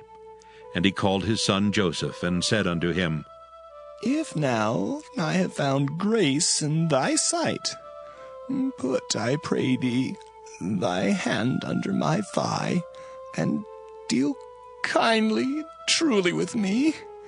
Bury me not, I pray thee, in Egypt, but I will lie with my fathers, and thou shalt carry me out of Egypt, and bury me in their burying place. And he said, I will do as thou hast said. And he said, Swear unto me. And he sware unto him. And Israel bowed himself upon the bed's head. Genesis chapter 48. And it came to pass after these things that one told Joseph, Behold, thy father is sick. And he took with him his 2 sons, Manasseh and Ephraim. And one told Jacob and said, Behold, thy son Joseph cometh unto thee. And Israel strengthened himself, and sat upon the bed. And Jacob said unto Joseph, God Almighty appeared unto me at Luz in the land of Canaan, and blessed me. And he said unto me, Behold, I will make thee fruitful, and multiply thee, and I will make of thee a multitude of people, and will give this land to thy seed after thee, for an everlasting possession. And now thy 2 sons, Ephraim and Manasseh, which were born unto thee in the land of Egypt before I came unto thee into Egypt, are mine. As Reuben and Simeon, they shall be mine. And thy issue, which thou begettest after them, shall be thine, and shall be called after the name of their brethren in their inheritance. And as for me, when I came from Padan, Rachel died by me in the land of Canaan in the way, when yet there was but a little way to come into Ephrath. And I buried her there in the way of Ephrath, the same is Bethlehem. And Israel beheld Joseph's sons, and said, Who are these? And Joseph said unto his father, They are my sons whom God hath given me in this place. And he said, Bring them, I pray thee, unto me, and I will bless them. Now the eyes of Israel were dim for age, so that he could not see. And he brought them near unto him, and he kissed them, and embraced them. And Israel said unto Joseph, I had not thought to see thy face, and lo, God hath showed me also thy seed. And Joseph brought them out from between his knees, and he bowed himself with his face to the earth. And Joseph took them both, Ephraim in his right hand toward Israel's left hand, and Manasseh in his left hand toward Israel's right hand, and brought them near unto him. And Israel stretched out his right hand, and laid it upon Ephraim's head, who was the younger, and his left hand upon Manasseh's head, guiding his hands wittingly, for Manasseh was the firstborn. And he blessed Joseph, and said, God, before whom my fathers Abraham and Isaac did walk, the God which fed me all my life long unto this day, the angel which redeemed me from all evil, bless the lads, and let my name be named on them, and the name of my fathers, Abraham and Isaac, and let them grow into a multitude in the midst of the earth. And when Joseph saw that his father laid his right hand upon the head of Ephraim, it displeased him, and he held up his father's hand to remove it from Ephraim's head unto Manasseh's head. And Joseph said unto his father, Not so, my father, for this is the firstborn. Put thy right hand upon his head. And his father refused, and said, I know it, my son, I know it. He also shall become a people, and he also shall be great. But truly, his younger brother shall be greater than he, and his seed shall become a multitude of nations. And he blessed them that day, saying, In thee shall Israel bless, saying, God make thee as Ephraim and as Manasseh. And he set Ephraim before Manasseh. And Israel said unto Joseph, Behold, I die, but God shall be with you, and bring you again unto the land of your fathers. Moreover, I have given to thee one portion above thy brethren, which I took out of the hand of the Amorite with my sword and with my bow. Genesis chapter 49. And Jacob called unto his sons, and said, Gather yourselves together, that I may tell you that which shall befall you in the last days. Gather yourselves together, and hear, ye sons of Jacob, and hearken unto Israel your father. Reuben, thou art my firstborn, my might, and the beginning of my strength, the excellency of dignity, and the excellency of power. Unstable as water, thou shalt not excel, because thou wentest up to thy father's bed, then defiledst thou it. He went up to my couch. Simeon and Levi are brethren. Instruments of cruelty are in their habitations. O my soul, come not thou into their secret. unto their assembly. Mine honor be not thou united. For in their anger they slew a man, and in their self-will they dig down a wall. Cursed be their anger, for it was fierce, and their wrath, for it was cruel. I will divide them in Jacob and scatter them in Israel. Judah, thou art he whom thy brethren shall praise. Thy hand shall be in the neck of thine enemies. Thy father's children shall bow down before thee. Judah is a lion's whelp. From the prey, my son, thou art gone up. He stooped down, he couched as a lion, and as an old lion, who shall rouse him up? The scepter shall not depart from Judah, nor a lawgiver from between his feet, until Shiloh come, and unto him shall the gathering of the people be. Binding his foal unto the vine, and his ass's colt unto the choice vine, he washed his garments in wine, and his clothes in the blood of grapes.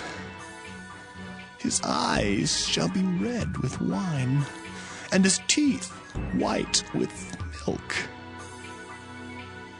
Zebulun shall dwell at the haven of the sea, and he shall be for an haven of ships, and his border shall be unto Zidon. Issachar is a strong ass, couching down between two burdens. And he saw that rest was good, and the land that it was pleasant, and bowed his shoulder to bear, and became a servant unto tribute. Dan shall judge his people as one of the tribes of Israel. Dan shall be a serpent by the way, an adder in the path, that biteth the horse's heels, so that his rider shall fall backward. I have waited for thy salvation, O Lord. Gad, a troop shall overcome him, but he shall overcome at the last. Out of Asher his bread shall be fat, and he shall yield royal dainties. Naphtali is a hind let loose, he giveth goodly words. Joseph is a fruitful bough, even a fruitful bough by a well, whose branches run over the wall. The archers have sorely grieved him, and shot at him, and hated him. But his bow abode in strength, and the arms of his hands were made strong by the hands of the mighty God of Jacob. From thence is the shepherd, the stone of Israel. Even by the God of thy father, who shall help thee, and by the Almighty, who shall bless thee with blessings of heaven above, blessings of the deep that lieth under, blessings of the breasts and of the womb. The blessings of thy father have prevailed above the blessings of my progenitors unto the utmost bound of the everlasting hills. They shall be on the head of Joseph, and on the crown of the head of him that was separate from his brethren. Benjamin shall raven as a wolf. In the morning he shall devour the prey, and at night he shall divide the spoil. All these are the 12 tribes of Israel. And this is it that their father spake unto them, and blessed them. Every one according to his blessing he blessed them. And he charged them, and said unto them, I am to be gathered unto my people. Bury me with my fathers in the cave that is in the field of Ephron the Hittite, in the cave that is in the field of Machpelah, which is before Mamre, in the land of Canaan, which Abraham bought with the field of Ephron the Hittite for a possession of a burying place. There they buried Abraham and Sarah his wife. There they buried Isaac and Rebekah his wife, and there I buried Leah. The purchase of the field and of the cave that is therein was from the children of Heth. And when Jacob had made an end of commanding his sons, he gathered up his feet into the bed, and yielded up the ghost, and was gathered unto his people.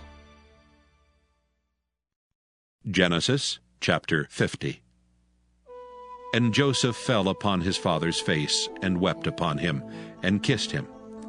And Joseph commanded his servants the physicians to embalm his father, and the physicians embalmed Israel. And 40 days were fulfilled for him, for so are fulfilled the days of those which are embalmed.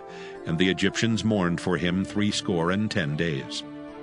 And when the days of his mourning were past, Joseph spake unto the house of Pharaoh, saying, If now I have found grace in your eyes, speak, I pray you, in the ears of Pharaoh, saying, My father made me swear, saying, Lo, I die.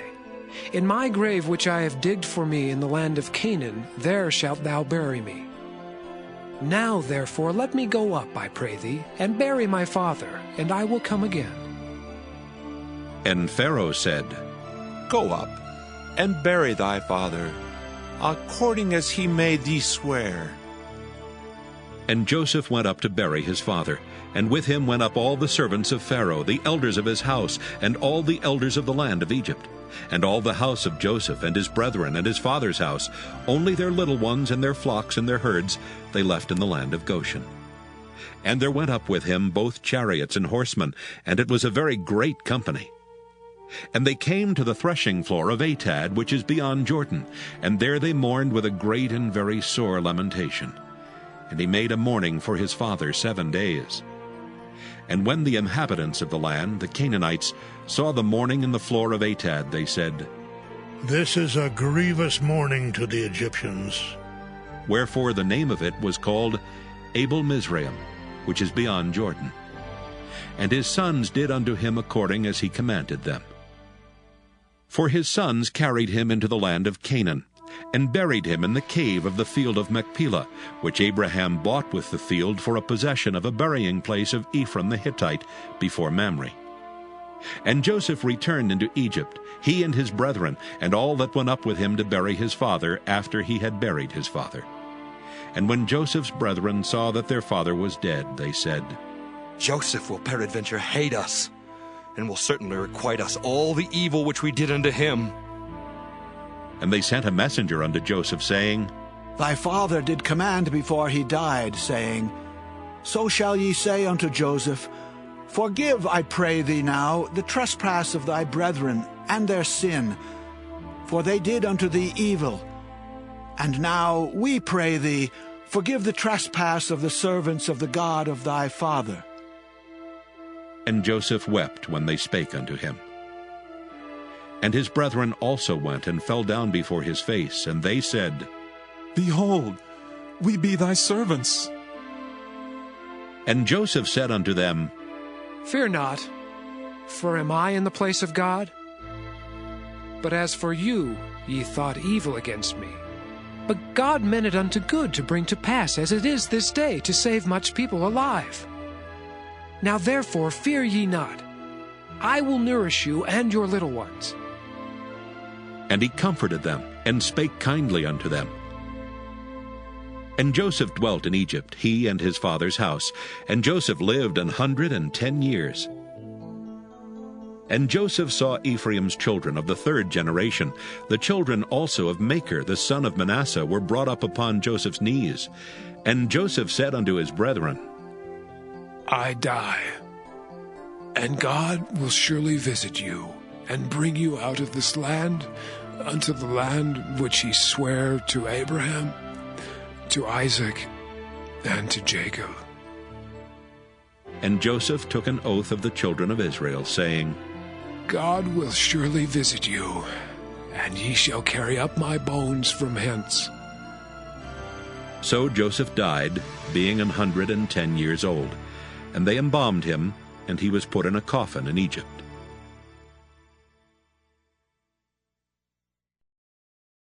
Exodus. Exodus chapter 1.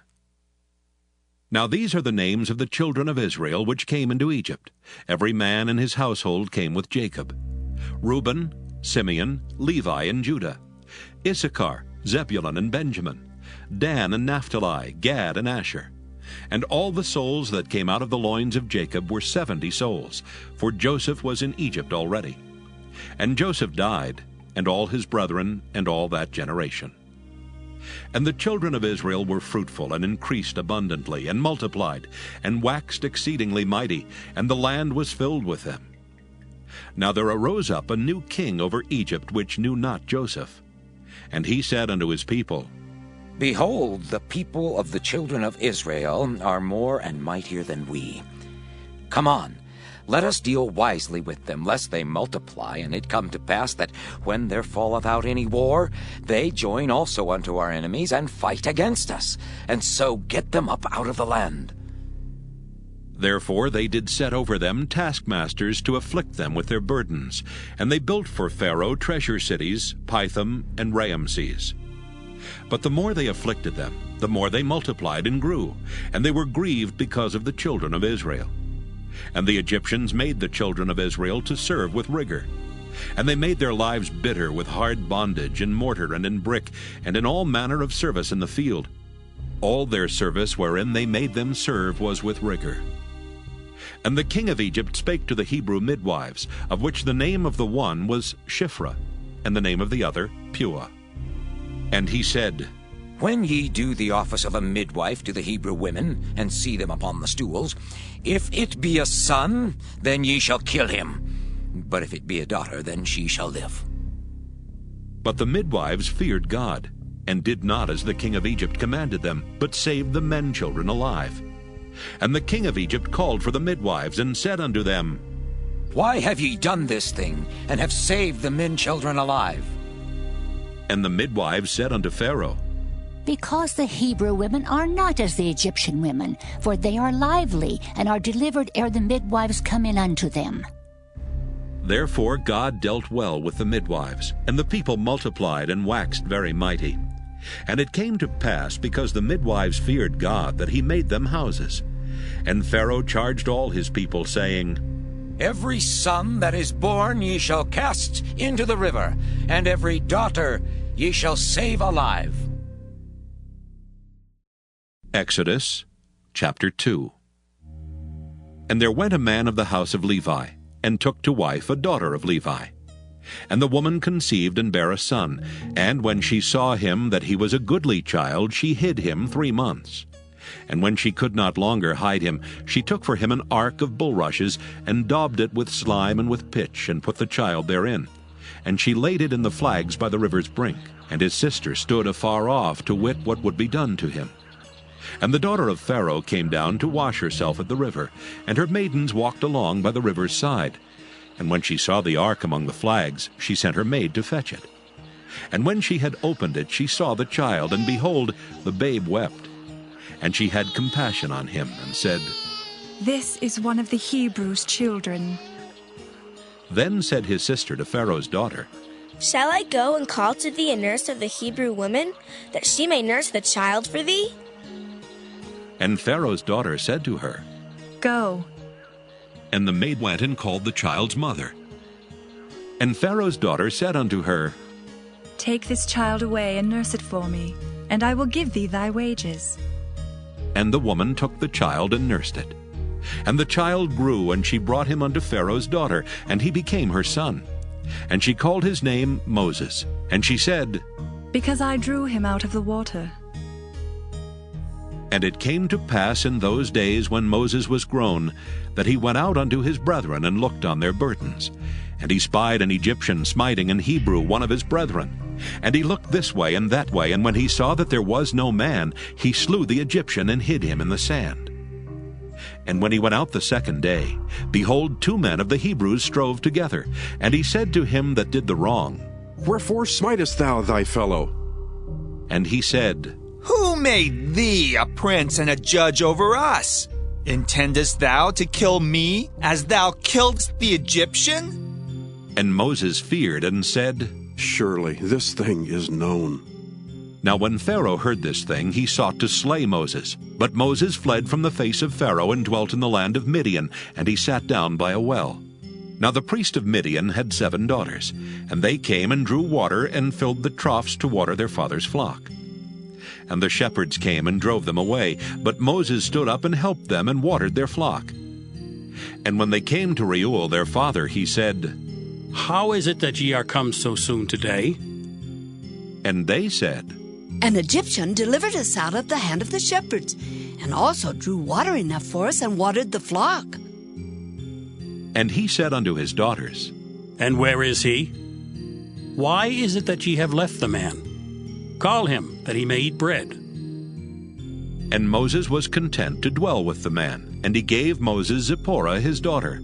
And she bare him a son, and he called his name Gershom. For he said, I have been a stranger in a strange land. And it came to pass in process of time that the king of Egypt died. And the children of Israel sighed by reason of the bondage, and they cried, and their cry came up unto God by reason of the bondage. And God heard their groaning, and God remembered his covenant with Abraham, with Isaac, and with Jacob. And God looked upon the children of Israel, and God had respect unto them. Exodus chapter 3. Now Moses kept the flock of Jethro his father-in-law, the priest of Midian, and he led the flock to the backside of the desert, and came to the mountain of God, even to Horeb. And the angel of the Lord appeared unto him in a flame of fire out of the midst of a bush.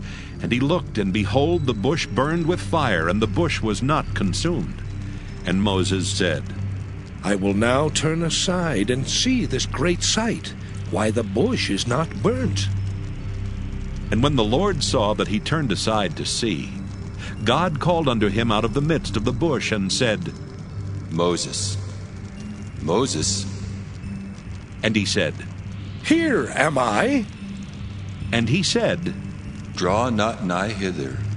Put off thy shoes from off thy feet, for the place whereon thou standest is holy ground. Moreover he said, I am the God of thy father, the God of Abraham, the God of Isaac, and the God of Jacob. And Moses hid his face, for he was afraid to look upon God. And the Lord said, I have surely seen the affliction of my people which are in Egypt, and have heard their cry by reason of their taskmasters, for I know their sorrows. And I am come down to deliver them out of the hand of the Egyptians, and to bring them up out of that land unto a good land and a large, unto a land flowing with milk and honey, unto the place of the Canaanites, and the Hittites, and the Amorites, and the Perizzites, and the Hivites, and the Jebusites. Now therefore, behold, the cry of the children of Israel is come unto me, and I have also seen the oppression wherewith the Egyptians oppress them. Come now therefore, and I will send thee unto Pharaoh, that thou mayest bring forth my people, the children of Israel, out of Egypt. And Moses said unto God, Who am I, that I should go unto Pharaoh, and that I should bring forth the children of Israel out of Egypt? And he said, Certainly I will be with thee, and this shall be a token unto thee that I have sent thee. When thou hast brought forth the people out of Egypt, ye shall serve God upon this mountain. And Moses said unto God, Behold, when I come unto the children of Israel, and shall say unto them, The God of your fathers hath sent me unto you, and they shall say to me, What is his name? What shall I say unto them? And God said unto Moses, I am that I am. And he said, Thus shalt thou say unto the children of Israel, I am hath sent me unto you. And God said moreover unto Moses, Thus shalt thou say unto the children of Israel, The Lord God of your fathers, the God of Abraham, the God of Isaac, and the God of Jacob hath sent me unto you. This is my name forever, and this is my memorial unto all generations. Go and gather the elders of Israel together, and say unto them, The Lord God of your fathers, the God of Abraham, of Isaac, and of Jacob, appeared unto me, saying, I have surely visited you, and seen that which is done to you in Egypt. And I have said, I will bring you up out of the affliction of Egypt unto the land of the Canaanites, and the Hittites, and the Amorites, and the Perizzites, and the Hivites, and the Jebusites, unto a land flowing with milk and honey. And they shall hearken to thy voice, and thou shalt come, thou and the elders of Israel, unto the king of Egypt. And ye shall say unto him, The Lord God of the Hebrews hath met with us. And now let us go, we beseech thee, 3 days' journey into the wilderness, that we may sacrifice to the Lord our God. And I am sure that the king of Egypt will not let you go, no, not by a mighty hand. And I will stretch out my hand and smite Egypt with all my wonders, which I will do in the midst thereof, and after that he will let you go. And I will give this people favor in the sight of the Egyptians, and it shall come to pass that when ye go, ye shall not go empty, but every woman shall borrow of her neighbor, and of her that sojourneth in her house, jewels of silver, and jewels of gold, and raiment. And ye shall put them upon your sons and upon your daughters, and ye shall spoil the Egyptians. Exodus chapter 4. And Moses answered and said, But behold, they will not believe me, nor hearken unto my voice, for they will say, The Lord hath not appeared unto thee. And the Lord said unto him, What is that in thine hand? And he said, A rod. And he said, Cast it on the ground. And he cast it on the ground, and it became a serpent, and Moses fled from before it. And the Lord said unto Moses, Put forth thine hand, and take it by the tail. And he put forth his hand, and caught it, and it became a rod in his hand, that they may believe that the Lord God of their fathers, the God of Abraham, the God of Isaac, and the God of Jacob hath appeared unto thee. And the Lord said furthermore unto him, Put now thine hand into thy bosom. And he put his hand into his bosom, and when he took it out, behold, his hand was leprous as snow. And he said, Put thine hand into thy bosom again. And he put his hand into his bosom again, and plucked it out of his bosom, and behold, it was turned again as his other flesh. And it shall come to pass, if they will not believe thee, neither hearken to the voice of the first sign, that they will believe the voice of the latter sign. And it shall come to pass, if they will not believe also these 2 signs, neither hearken unto thy voice, that thou shalt take of the water of the river, and pour it upon the dry land. And the water which thou takest out of the river shall become blood upon the dry land. And Moses said unto the Lord, O my Lord, I am not eloquent, neither heretofore nor since thou hast spoken unto thy servant, but I am slow of speech, and of a slow tongue. And the Lord said unto him, Who hath made man's mouth? Or who maketh the dumb, or deaf, or the seeing, or the blind?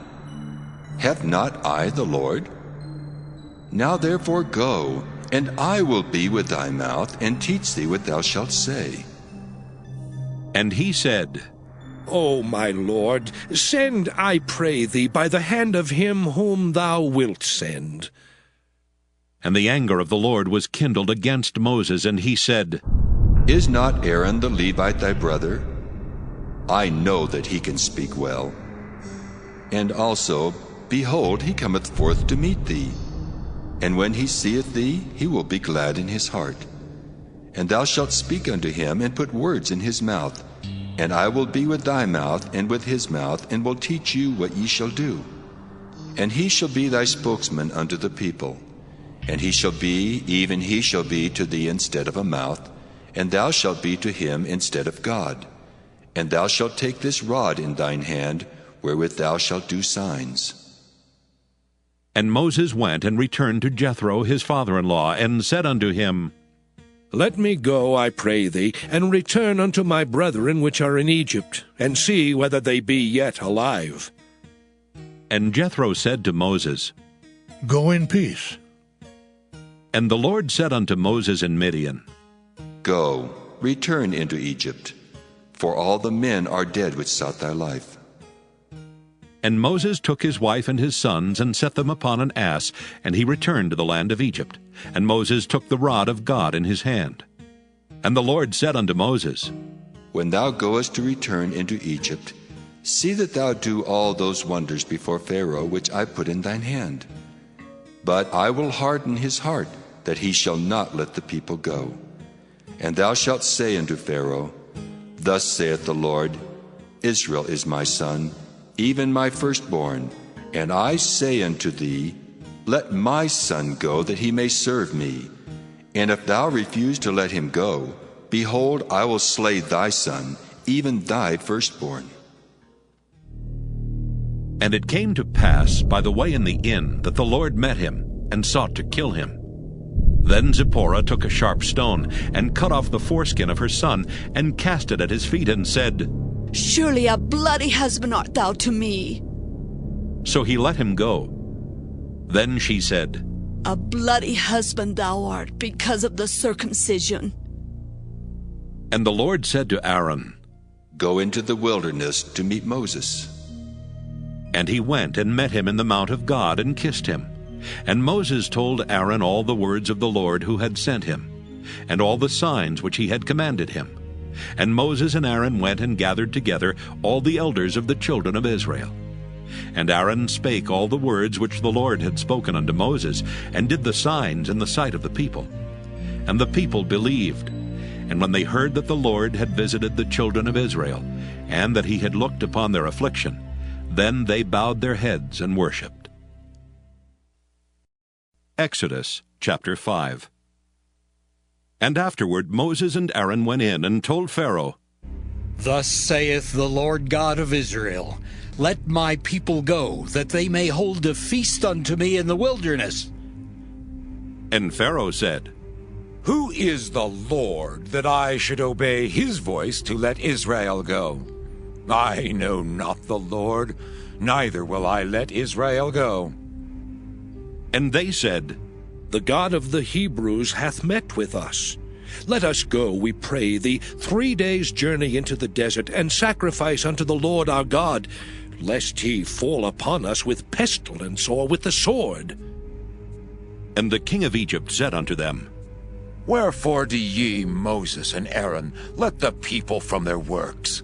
Get you unto your burdens. And Pharaoh said, Behold, the people of the land now are many, and ye make them rest from their burdens? And Pharaoh commanded the same day the taskmasters of the people and their officers, saying, Ye shall no more give the people straw to make brick, as heretofore. Let them go and gather straw for themselves, and the tale of the bricks which they did make heretofore ye shall lay upon them. Ye shall not diminish aught thereof. For they be idle. Therefore they cry, saying, Let us go and sacrifice to our God. Let their more work be laid upon the men, that they may labor therein, and let them not regard vain words. And the taskmasters of the people went out, and their officers, and they spake to the people, saying, Thus saith Pharaoh, I will not give you straw. Go ye, get you straw where ye can find it, yet not aught of your work shall be diminished. So the people were scattered abroad throughout all the land of Egypt to gather stubble instead of straw. And the taskmasters hasted them, saying, Fulfill your works, your daily tasks, as when there was straw. And the officers of the children of Israel, which Pharaoh's taskmasters had set over them, were beaten and demanded, Wherefore have ye not fulfilled your task in making brick both yesterday and today as heretofore? Then the officers of the children of Israel came and cried unto Pharaoh, saying, Wherefore dealest thou thus with thy servants? There is no straw given unto thy servants, and they say to us, Make brick, and behold, thy servants are beaten. But the fault is in thine own people. But he said, Ye are idle, therefore ye say, Let us go and do sacrifice to the Lord. Go therefore now and work, for there shall no straw be given you, yet shall ye deliver the tale of bricks. And the officers of the children of Israel did see that they were in evil case, after it was said, Ye shall not minish aught from your bricks of your daily task. And they met Moses and Aaron, who stood in the way as they came forth from Pharaoh. And they said unto them, The Lord look upon you and judge, because ye have made our Savior to be abhorred in the eyes of Pharaoh, and in the eyes of his servants, to put a sword in their hand to slay us. And Moses returned unto the Lord, and said, Lord, wherefore hast thou so evil entreated this people? Why is it that thou hast sent me? For since I came to Pharaoh to speak in thy name, he hath done evil to this people. Neither hast thou delivered thy people at all. Exodus chapter 6. Then the Lord said unto Moses, Now shalt thou see what I will do to Pharaoh. For with a strong hand shall he let them go, and with a strong hand shall he drive them out of his land. And God spake unto Moses, and said unto him, I am the Lord, and I appeared unto Abraham, unto Isaac, and unto Jacob by the name of God Almighty. But by my name Jehovah was I not known to them. And I have also established my covenant with them, to give them the land of Canaan, the land of their pilgrimage wherein they were strangers. And I have also heard the groaning of the children of Israel, whom the Egyptians keep in bondage, and I have remembered my covenant.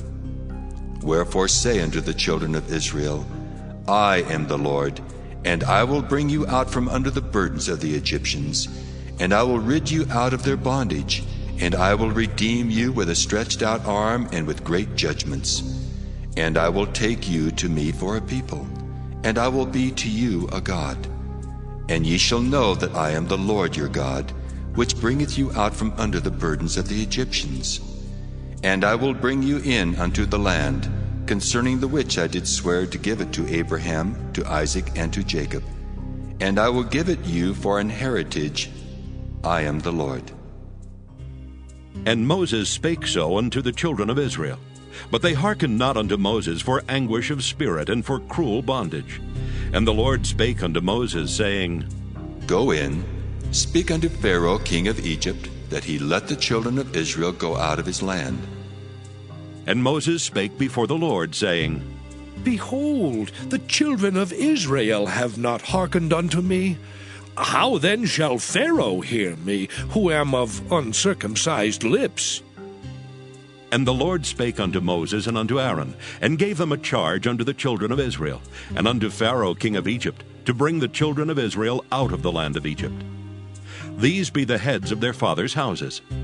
The sons of Reuben, the firstborn of Israel, Hanok and Palu, Hezron and Carmi.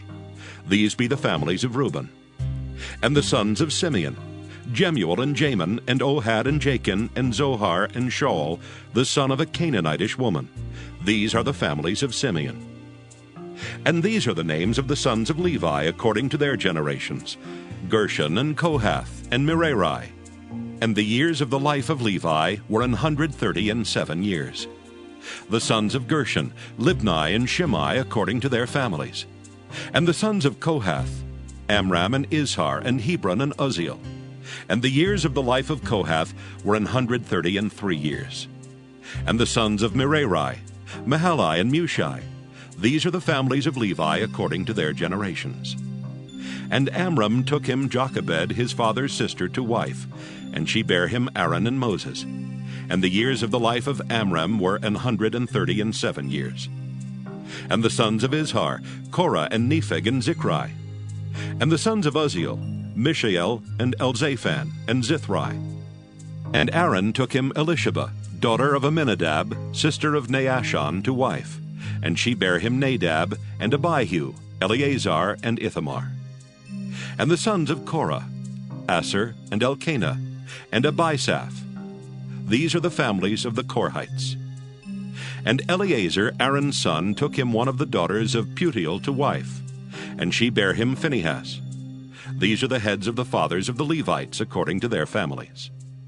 These are that Aaron and Moses, to whom the Lord said, Bring out the children of Israel from the land of Egypt, according to their armies. These are they which spake to Pharaoh king of Egypt, to bring out the children of Israel from Egypt. These are that Moses and Aaron. And it came to pass on the day when the Lord spake unto Moses in the land of Egypt, that the Lord spake unto Moses, saying, I am the Lord. Speak thou unto Pharaoh king of Egypt all that I say unto thee. And Moses said before the Lord, Lord, behold, I am of uncircumcised lips, and how shall Pharaoh hearken unto me? Exodus chapter 7. And the Lord said unto Moses, See, I have made thee a god to Pharaoh, and Aaron thy brother shall be thy prophet. Thou shalt speak all that I command thee, and Aaron thy brother shall speak unto Pharaoh, that he send the children of Israel out of his land. And I will harden Pharaoh's heart, and multiply my signs and my wonders in the land of Egypt. But Pharaoh shall not hearken unto you, that I may lay my hand upon Egypt, and bring forth mine armies, and my people the children of Israel out of the land of Egypt by great judgments. And the Egyptians shall know that I am the Lord, when I stretch forth mine hand upon Egypt, and bring out the children of Israel from among them. And Moses and Aaron did as the Lord commanded them, so did they. And Moses was 80 years old, and Aaron 83 years old, when they spake unto Pharaoh. And the Lord spake unto Moses and unto Aaron, saying, When Pharaoh shall speak unto you, saying, Show a miracle for you, then thou shalt say unto Aaron, Take thy rod and cast it before Pharaoh, and it shall become a serpent. And Moses and Aaron went in unto Pharaoh, and they did so as the Lord had commanded. And Aaron cast down his rod before Pharaoh and before his servants, and it became a serpent.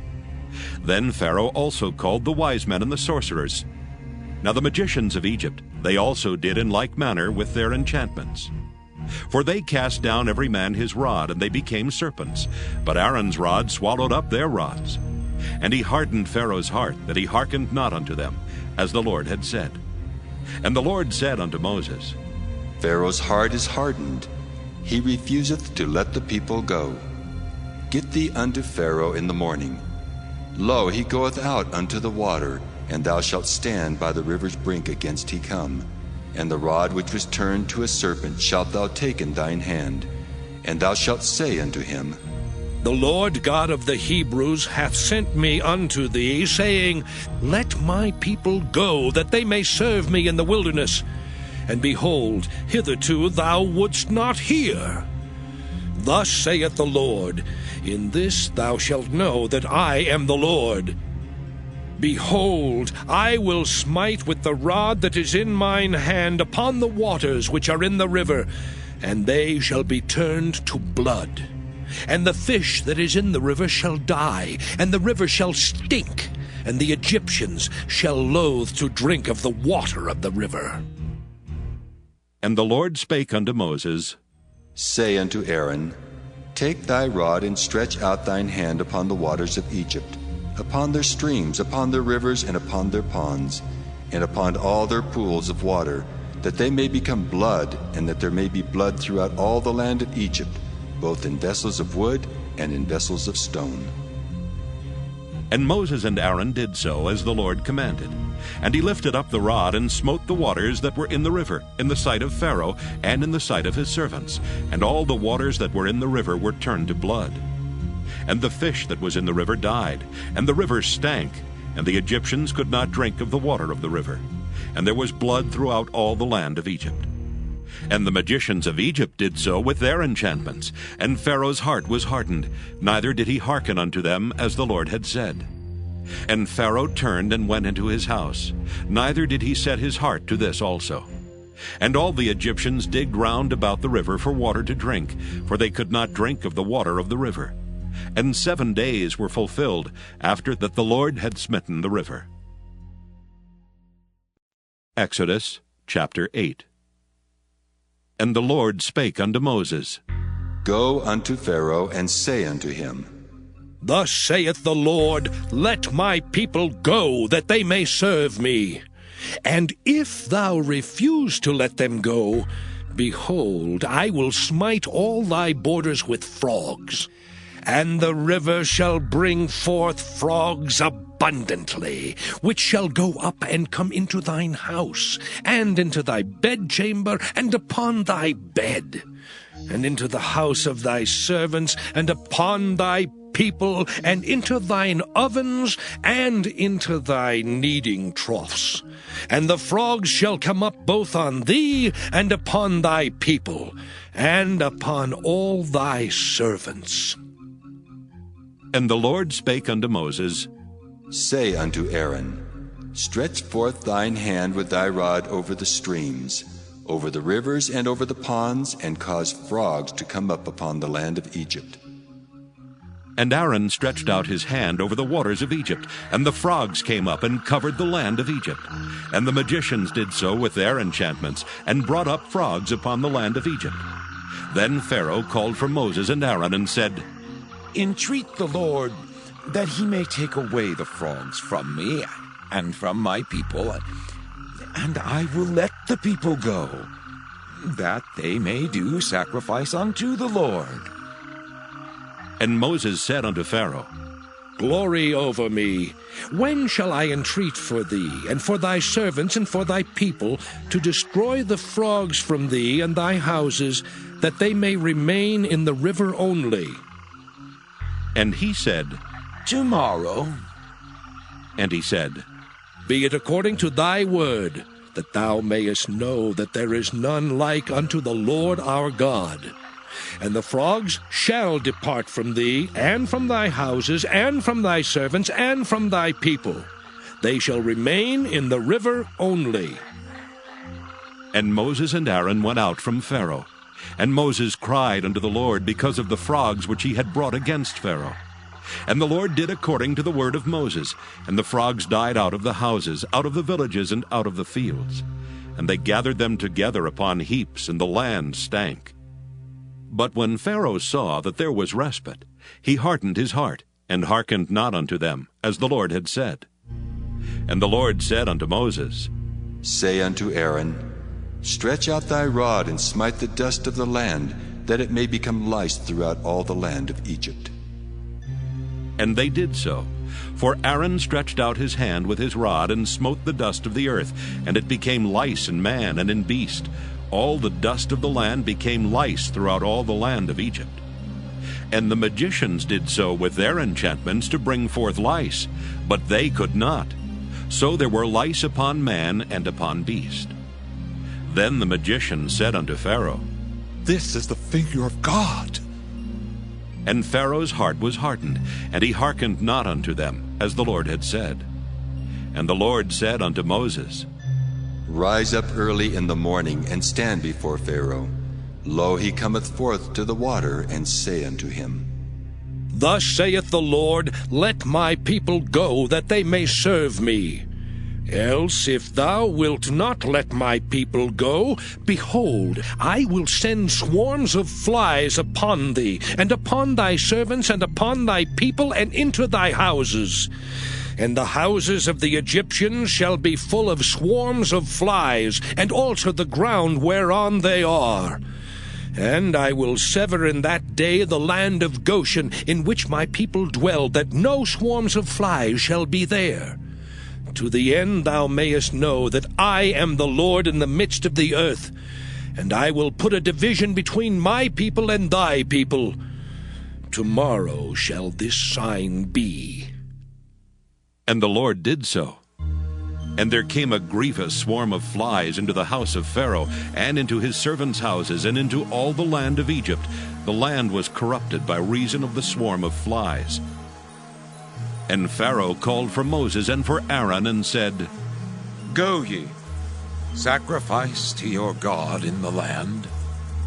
And Moses said, It is not meet so to do, for we shall sacrifice the abomination of the Egyptians to the Lord our God.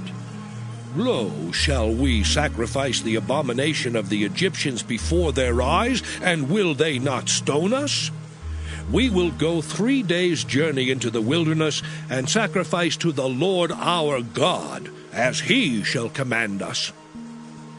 And Pharaoh said, I will let you go, that ye may sacrifice to the Lord your God in the wilderness. Only ye shall not go very far away. Entreat for me. And Moses said, Behold, I go out from thee, and I will entreat the Lord that the swarms of flies may depart from Pharaoh, from his servants, and from his people tomorrow. But let not Pharaoh deal deceitfully any more in not letting the people go to sacrifice to the Lord. And Moses went out from Pharaoh and entreated the Lord. And the Lord did according to the word of Moses, and he removed the swarms of flies from Pharaoh, from his servants, and from his people. There remained not one. And Pharaoh hardened his heart at this time also, neither would he let the people go. Exodus chapter 9. Then the Lord said unto Moses, Go in unto Pharaoh, and tell him, Thus saith the Lord God of the Hebrews, Let my people go, that they may serve me. For if thou refuse to let them go, and wilt hold them still, behold, the hand of the Lord is upon thy cattle which is in the field, upon the horses, upon the asses, upon the camels, upon the oxen, and upon the sheep. There shall be a very grievous murrain. And the Lord shall sever between the cattle of Israel and the cattle of Egypt, and there shall nothing die of all that is the children's of Israel. And the Lord appointed a set time, saying, Tomorrow the Lord shall do this thing in the land. And the Lord did that thing on the morrow, and all the cattle of Egypt died. But of the cattle of the children of Israel died not one. And Pharaoh sent, and behold, there was not one of the cattle of the Israelites dead. And the heart of Pharaoh was hardened, and he did not let the people go. And the Lord said unto Moses and unto Aaron, Take to you handfuls of ashes of the furnace, and let Moses sprinkle it toward the heaven in the sight of Pharaoh. And it shall become small dust in all the land of Egypt, and shall be a boil breaking forth with blains upon man and upon beast, throughout all the land of Egypt. And they took ashes of the furnace and stood before Pharaoh. And Moses sprinkled it up toward heaven, and it became a boil breaking forth with blains upon man and upon beast. And the magicians could not stand before Moses because of the boils, for the boil was upon the magicians and upon all the Egyptians. And the Lord hardened the heart of Pharaoh, and he hearkened not unto them, as the Lord had spoken unto Moses. And the Lord said unto Moses, Rise up early in the morning, and stand before Pharaoh, and say unto him, Thus saith the Lord God of the Hebrews, Let my people go, that they may serve me. For I will at this time send all my plagues upon thine heart, and upon thy servants, and upon thy people, that thou mayest know that there is none like me in all the earth. For now I will stretch out my hand, that I may smite thee and thy people with pestilence, and thou shalt be cut off from the earth. And in very deed for this cause have I raised thee up, for to show in thee my power, and that my name may be declared throughout all the earth. As yet exaltest thou thyself against my people, that thou wilt not let them go? Behold, tomorrow, about this time, I will cause it to rain a very grievous hail, such as hath not been in Egypt since the foundation thereof, even until now. Send therefore now, and gather thy cattle, and all that thou hast in the field. For upon every man and beast which shall be found in the field, and shall not be brought home, the hail shall come down upon them, and they shall die. He that feared the word of the Lord among the servants of Pharaoh made his servants and his cattle flee into the houses. And he that regarded not the word of the Lord left his servants and his cattle in the field. And the Lord said unto Moses, Stretch forth thine hand toward heaven, that there may be hail in all the land of Egypt upon man and upon beast, and upon every herb of the field throughout the land of Egypt. And Moses stretched forth his rod toward heaven, and the Lord sent thunder and hail, and the fire ran along upon the ground. And the Lord rained hail upon the land of Egypt. So there was hail and fire mingled with the hail, very grievous, such as there was none like it in all the land of Egypt since it became a nation. And the hail smote throughout all the land of Egypt all that was in the field, both man and beast. And the hail smote every herb of the field, and brake every tree of the field. Only in the land of Goshen, where the children of Israel were, was there no hail. And Pharaoh sent and called for Moses and Aaron, and said unto them, I have sinned this time. The Lord is righteous, and I and my people are wicked. Entreat the Lord, for it is enough that there be no more mighty thunderings and hail, and I will let you go, and ye shall stay no longer. And Moses said unto him, As soon as I am gone out of the city, I will spread abroad my hands unto the Lord. And the thunder shall cease, neither shall there be any more hail, that thou mayest know how that the earth is the Lord's. But as for thee and thy servants, I know that ye will not yet fear the Lord God. And the flax and the barley was smitten, for the barley was in the ear, and the flax was bold. But the wheat and the rye were not smitten, for they were not grown up. And Moses went out of the city from Pharaoh, and spread abroad his hands unto the Lord. And the thunders and hail ceased, and the rain was not poured upon the earth. And when Pharaoh saw that the rain and the hail and the thunders were ceased, he sinned yet more, and hardened his heart, he and his servants. And the heart of Pharaoh was hardened, neither would he let the children of Israel go, as the Lord had spoken by Moses. Exodus chapter 10. And the Lord said unto Moses, Go in unto Pharaoh, for I have hardened his heart and the heart of his servants, that I might show these my signs before him, and that thou mayest tell in the ears of thy son, and of thy son's son, what things I have wrought in Egypt, and my signs which I have done among them, that ye may know how that I am the Lord. And Moses and Aaron came in unto Pharaoh, and said unto him, Thus saith the Lord God of the Hebrews, How long wilt thou refuse to humble thyself before me? Let my people go, that they may serve me. Else, if thou refuse to let my people go, behold, tomorrow will I bring the locusts into thy coast, and they shall cover the face of the earth, that one cannot be able to see the earth. And they shall eat the residue of that which is escaped, which remaineth unto you from the hail, and shall eat every tree which groweth for you out of the field. And they shall fill thy houses, and the houses of all thy servants, and the houses of all the Egyptians, which neither thy fathers nor thy fathers' fathers have seen, since the day that they were upon the earth unto this day. And he turned himself and went out from Pharaoh. And Pharaoh's servants said unto him, How long shall this man be a snare to us? Let the men go, that they may serve the Lord their God. Knowest thou not yet that Egypt is destroyed? And Moses and Aaron were brought again unto Pharaoh, and he said unto them, Go, serve the Lord your God. But who are they that shall go? And Moses said, We will go with our young and with our old, with our sons and with our daughters, with our flocks and with our herds will we go, for we must hold a feast unto the Lord. And he said unto them, Let the Lord be so with you, as I will let you go. And your little ones, look to it, for evil is before you. Not so. Go now, ye that are men, and serve the Lord, for that ye did desire. and they were driven out from Pharaoh's presence. And the Lord said unto Moses, Stretch out thine hand over the land of Egypt, for the locusts, that they may come up upon the land of Egypt, and eat every herb of the land, even all that the hail hath left.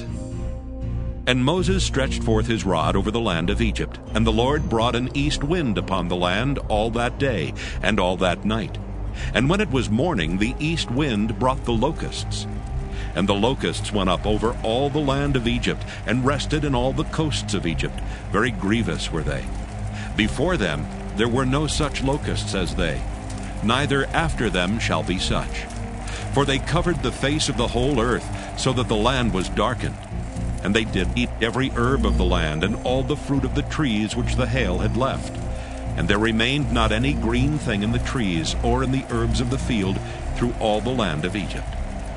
Then Pharaoh called for Moses and Aaron in haste, and he said, I have sinned against the Lord your God and against you. Now therefore forgive, I pray thee, my sin only this once, and entreat the Lord your God that he may take away from me this death only.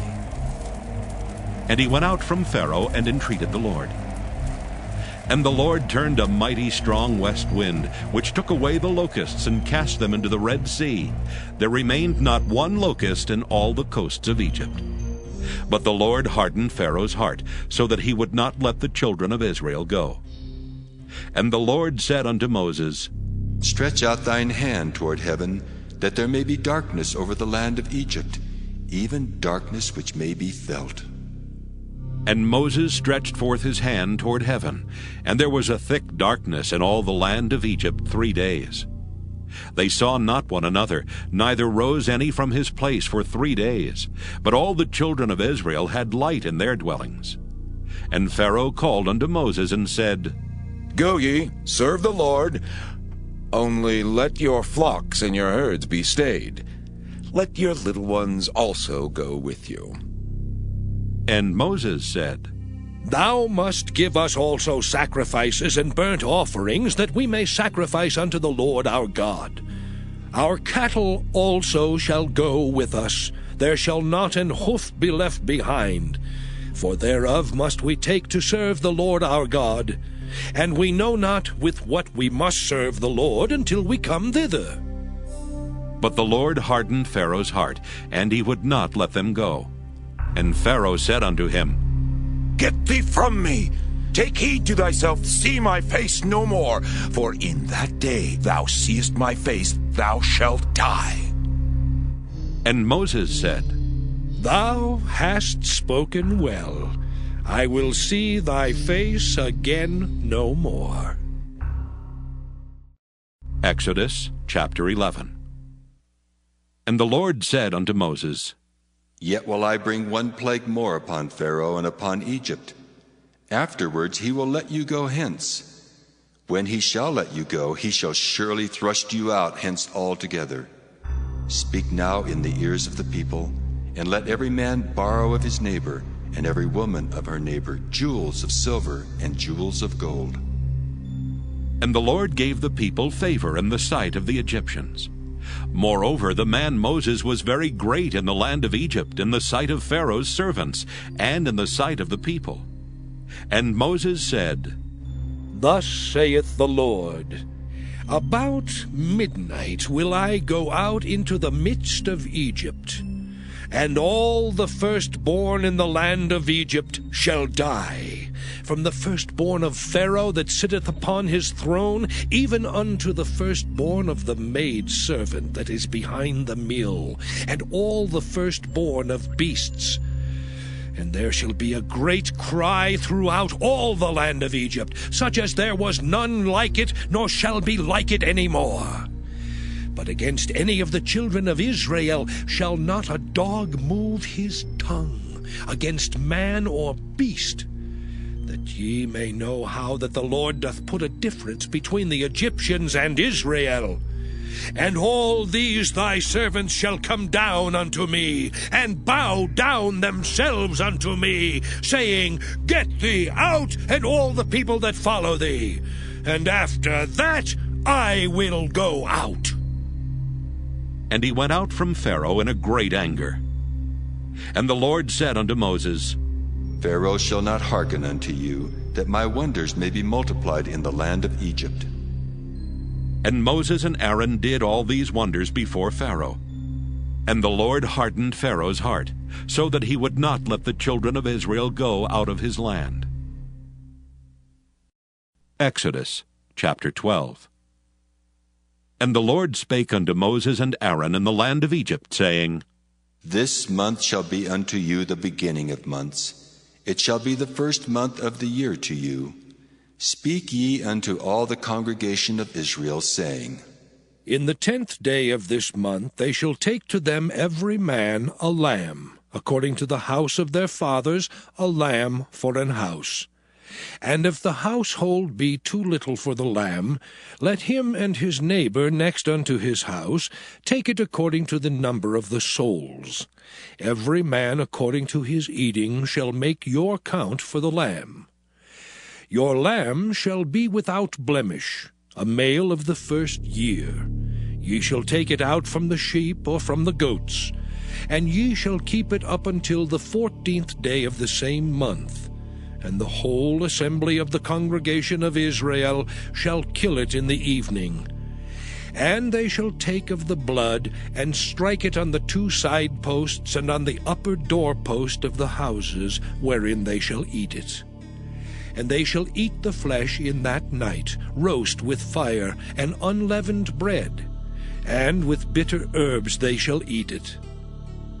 Eat not of it raw, nor sodden at all with water, but roast with fire, his head with his legs, and with the purtenance thereof. And ye shall let nothing of it remain until the morning, and that which remaineth of it until the morning ye shall burn with fire. And thus shall ye eat it, with your loins girded, your shoes on your feet, and your staff in your hand. And ye shall eat it in haste. It is the Lord's Passover. For I will pass through the land of Egypt this night, and will smite all the firstborn in the land of Egypt, both man and beast. And against all the gods of Egypt I will execute judgment. I am the Lord. And the blood shall be to you for a token upon the houses where ye are. And when I see the blood, I will pass over you, and the plague shall not be upon you to destroy you when I smite the land of Egypt. And this day shall be unto you for a memorial, and ye shall keep it a feast to the Lord throughout your generations. Ye shall keep it a feast by an ordinance forever. 7 days shall ye eat unleavened bread. Even the first day ye shall put away leaven out of your houses. For whosoever eateth leavened bread from the first day until the 7th day, that soul shall be cut off from Israel. And in the first day there shall be an holy convocation, and in the 7th day there shall be an holy convocation to you. No manner of work shall be done in them, save that which every man must eat, that only may be done of you. And ye shall observe the feast of unleavened bread. For in this selfsame day have I brought your armies out of the land of Egypt. Therefore shall ye observe this day in your generations by an ordinance forever. In the 1st month, on the 14th day of the month at even, ye shall eat unleavened bread, until the 21st day of the month at even. 7 days shall there be no leaven found in your houses. For whosoever eateth that which is leavened, even that soul shall be cut off from the congregation of Israel, whether he be a stranger or born in the land. Ye shall eat nothing leavened. In all your habitations shall ye eat unleavened bread. Then Moses called for all the elders of Israel, and said unto them, Draw out and take you a lamb according to your families, and kill the Passover. And ye shall take a bunch of hyssop, and dip it in the blood that is in the basin, and strike the lintel and the 2 side posts with the blood that is in the basin. and none of you shall go out at the door of his house until the morning. For the Lord will pass through to smite the Egyptians, and when he seeth the blood upon the lintel and on the 2 side posts, the Lord will pass over the door, and will not suffer the destroyer to come in unto your houses to smite you. And ye shall observe this thing for an ordinance to thee and to thy sons forever. And it shall come to pass, when ye be come to the land which the Lord will give you, according as he hath promised, that ye shall keep this service.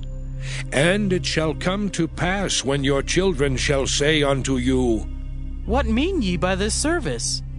That ye shall say, It is the sacrifice of the Lord's Passover, who passed over the houses of the children of Israel in Egypt, when he smote the Egyptians and delivered our houses. And the people bowed the head and worshipped. And the children of Israel went away and did as the Lord had commanded Moses and Aaron, so did they. And it came to pass that at midnight the Lord smote all the firstborn in the land of Egypt, from the firstborn of Pharaoh that sat on his throne unto the firstborn of the captive that was in the dungeon, and all the firstborn of cattle. And Pharaoh rose up in the night, he and all his servants and all the Egyptians. And there was a great cry in Egypt, for there was not a house where there was not one dead. And he called for Moses and Aaron by night and said, Rise up, and get you forth from among my people, both ye and the children of Israel, and go, serve the Lord as ye have said. Also take your flocks and your herds as ye have said, and be gone. And bless me also. And the Egyptians were urgent upon the people, that they might send them out of the land in haste. For they said, We be all dead men. And the people took their dough before it was leavened, their kneading troughs being bound up in their clothes upon their shoulders. And the children of Israel did according to the word of Moses. And they borrowed of the Egyptians jewels of silver and jewels of gold and raiment. And the Lord gave the people favor in the sight of the Egyptians, so that they lent unto them such things as they required, and they spoiled the Egyptians. And the children of Israel journeyed from Ramesses to Succoth, about 600,000 on foot that were men beside children. And a mixed multitude went up also with them, and flocks and herds, even very much cattle. And they baked unleavened cakes of the dough which they brought forth out of Egypt, for it was not leavened, because they were thrust out of Egypt and could not tarry, neither had they prepared for themselves any victual. Now the sojourning of the children of Israel who dwelt in Egypt was 430 years. And it came to pass at the end of the 430 years, even the selfsame day it came to pass, that all the hosts of the Lord went out from the land of Egypt. It is a night to be much observed unto the Lord for bringing them out from the land of Egypt. This is that night of the Lord to be observed of all the children of Israel in their generations. And the Lord said unto Moses and Aaron, This is the ordinance of the Passover. There shall no stranger eat thereof, but every man's servant that is bought for money, when thou hast circumcised him, then shall he eat thereof. A foreigner and an hired servant shall not eat thereof. In one house shall it be eaten. Thou shalt not carry forth aught of the flesh abroad out of the house, neither shall ye break a bone thereof. All the congregation of Israel shall keep it.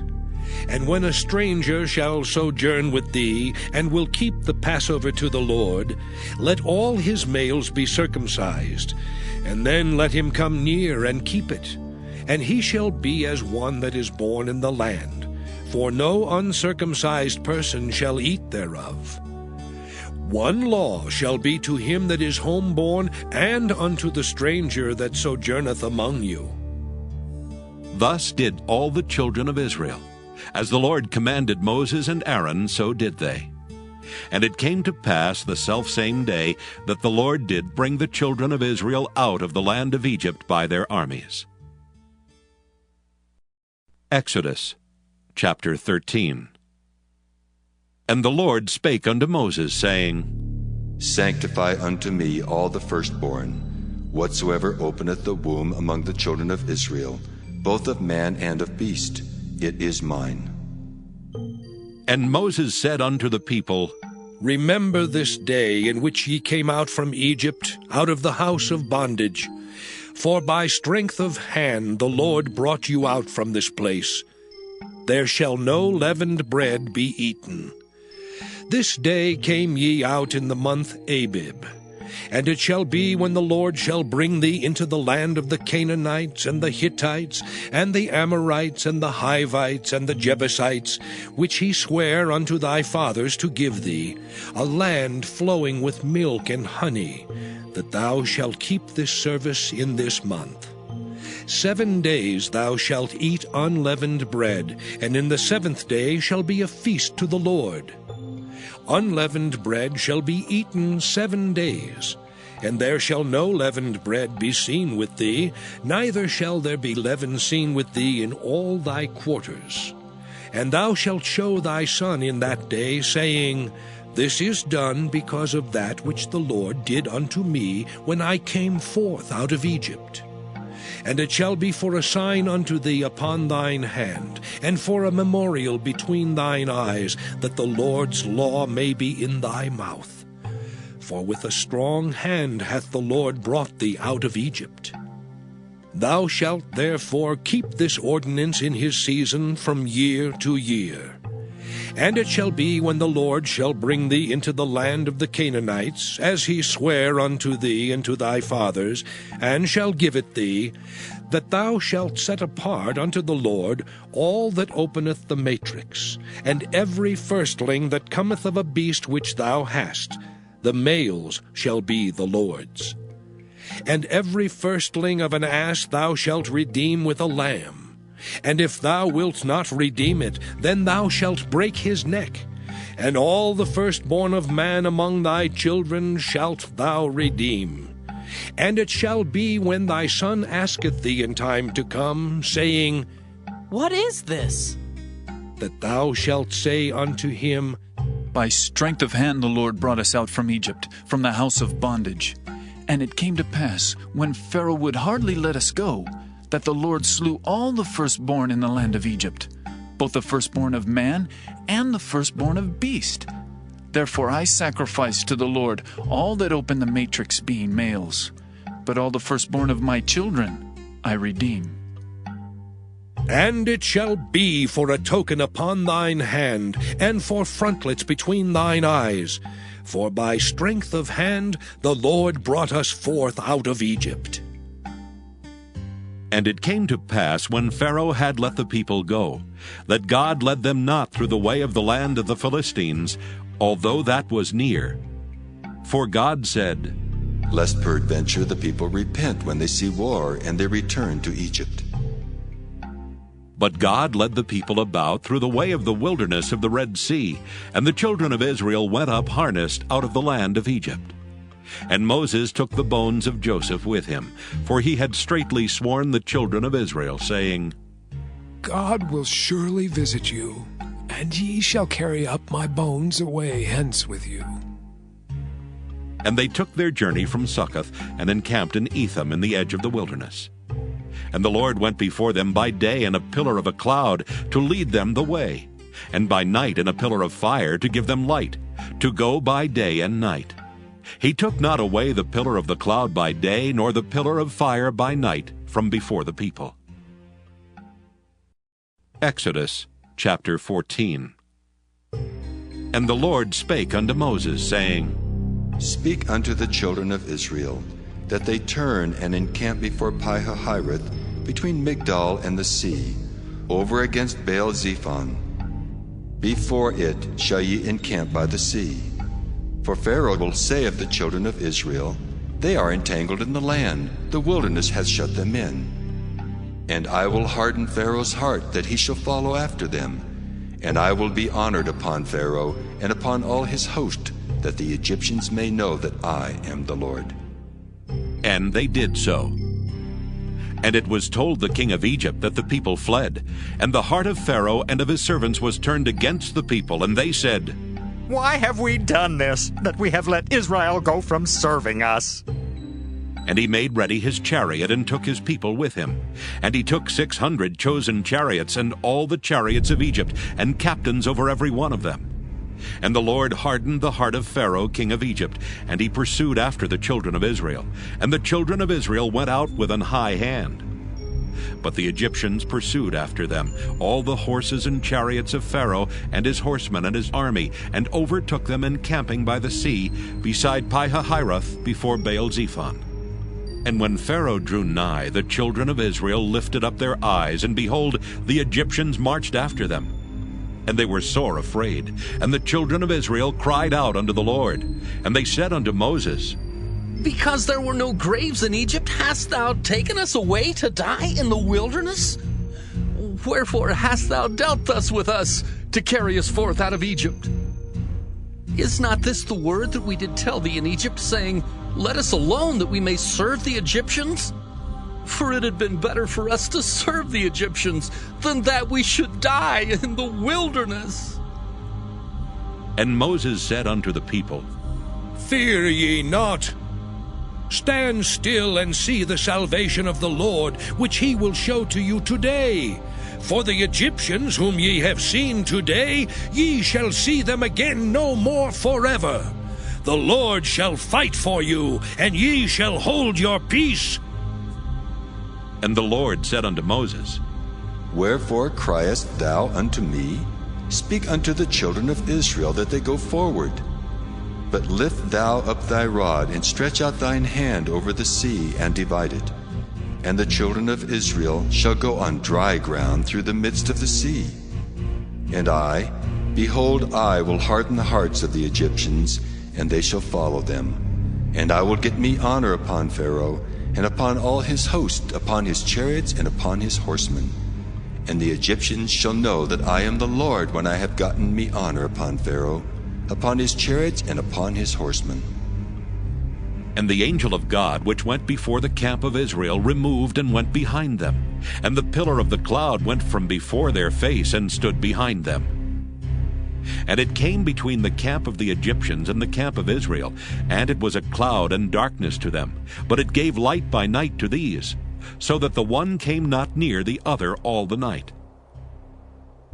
And Moses stretched out his hand over the sea, and the Lord caused the sea to go back by a strong east wind all that night, and made the sea dry land, and the waters were divided. And the children of Israel went into the midst of the sea upon the dry ground, and the waters were a wall unto them on their right hand and on their left. And the Egyptians pursued, and went in after them to the midst of the sea, even all Pharaoh's horses, his chariots, and his horsemen. And it came to pass that in the morning watch the Lord looked unto the host of the Egyptians through the pillar of fire and of the cloud, and troubled the host of the Egyptians, and took off their chariot wheels, that they drave them heavily. So that the Egyptians said, Let us flee from the face of Israel. For the Lord fighteth for them against the Egyptians. And the Lord said unto Moses, Stretch out thine hand over the sea, that the waters may come again upon the Egyptians, upon their chariots, and upon their horsemen. And Moses stretched forth his hand over the sea, and the sea returned to his strength when the morning appeared. And the Egyptians fled against it, and the Lord overthrew the Egyptians in the midst of the sea. And the waters returned and covered the chariots and the horsemen, and all the host of Pharaoh that came into the sea after them. There remained not so much as one of them. But the children of Israel walked upon dry land in the midst of the sea, and the waters were a wall unto them on their right hand and on their left. Thus the Lord saved Israel that day out of the hand of the Egyptians. And Israel saw the Egyptians dead upon the seashore. And Israel saw that great work which the Lord did upon the Egyptians. And the people feared the Lord, and believed the Lord and his servant Moses. Exodus chapter 15. Then sang Moses and the children of Israel this song unto the Lord, and spake, saying, I will sing unto the Lord, for he hath triumphed gloriously. The horse and his rider hath he thrown into the sea. The Lord is my strength and song, and he is become my salvation. He is my God, and I will prepare him an habitation. my father's God, and I will exalt him. The Lord is a man of war, the Lord is his name. Pharaoh's chariots and his host hath he cast into the sea. His chosen captains also are drowned in the Red Sea.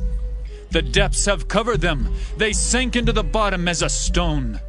Thy right hand, O Lord, is become glorious in power. Thy right hand, O Lord, hath dashed in pieces the enemy. And in the greatness of thine excellency, thou hast overthrown them that rose up against thee.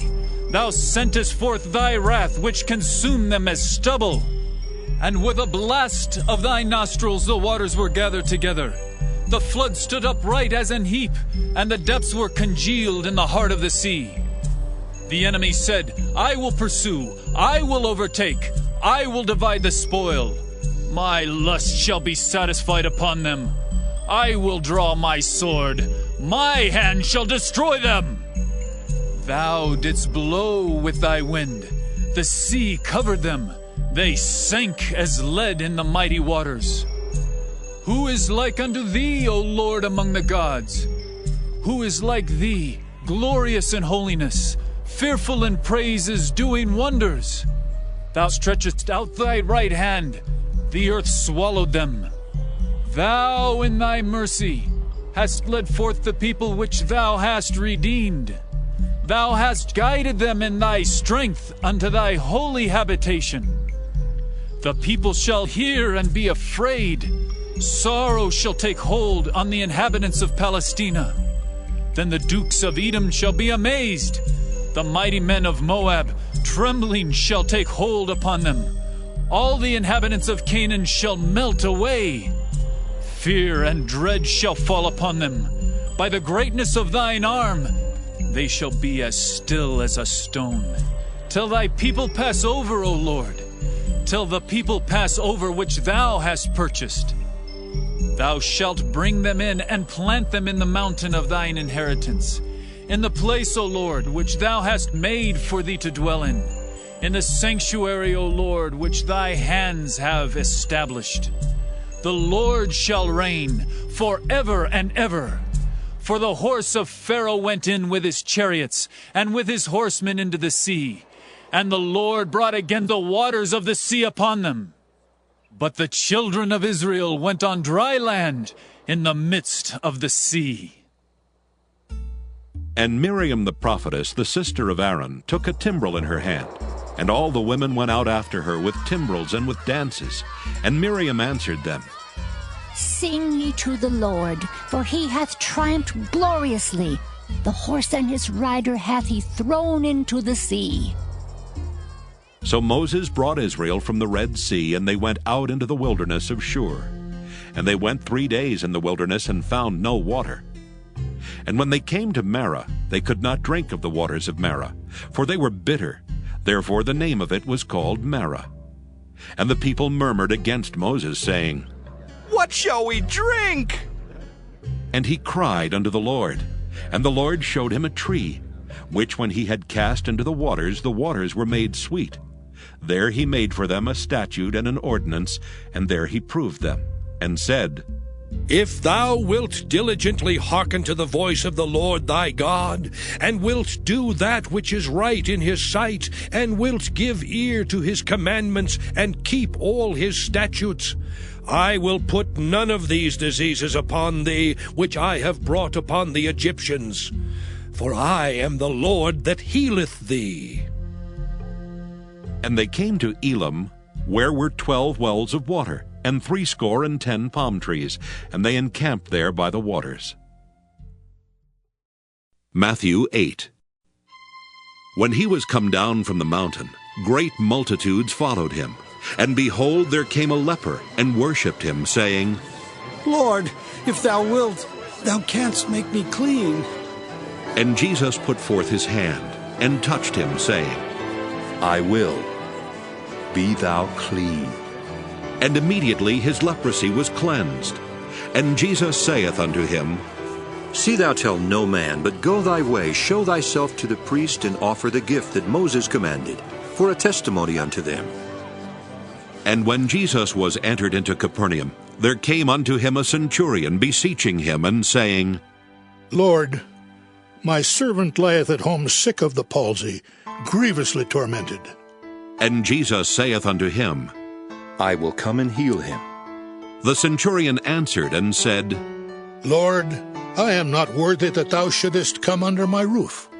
But speak the word only, and my servant shall be healed. For I am a man under authority, having soldiers under me. And I say to this man, Go, and he goeth, and to another, Come, and he cometh, and to my servant, Do this, and he doeth it. When Jesus heard it, he marveled, and said to them that followed, Verily I say unto you, I have not found so great faith, no, not in Israel. And I say unto you that many shall come from the east and west, and shall sit down with Abraham and Isaac and Jacob in the kingdom of heaven. But the children of the kingdom shall be cast out into outer darkness. There shall be weeping and gnashing of teeth. And Jesus said unto the centurion, Go thy way, and as thou hast believed, so be it done unto thee. And his servant was healed in the selfsame hour. And when Jesus was come into Peter's house, he saw his wife's mother laid and sick of a fever. And he touched her hand, and the fever left her, and she arose, and ministered unto them. When the even was come, they brought unto him many that were possessed with devils, and he cast out the spirits with his word, and healed all that were sick, that it might be fulfilled which was spoken by Isaiah the prophet, saying, Himself took our infirmities, and bare our sicknesses. Now when Jesus saw great multitudes about him, he gave commandment to depart unto the other side.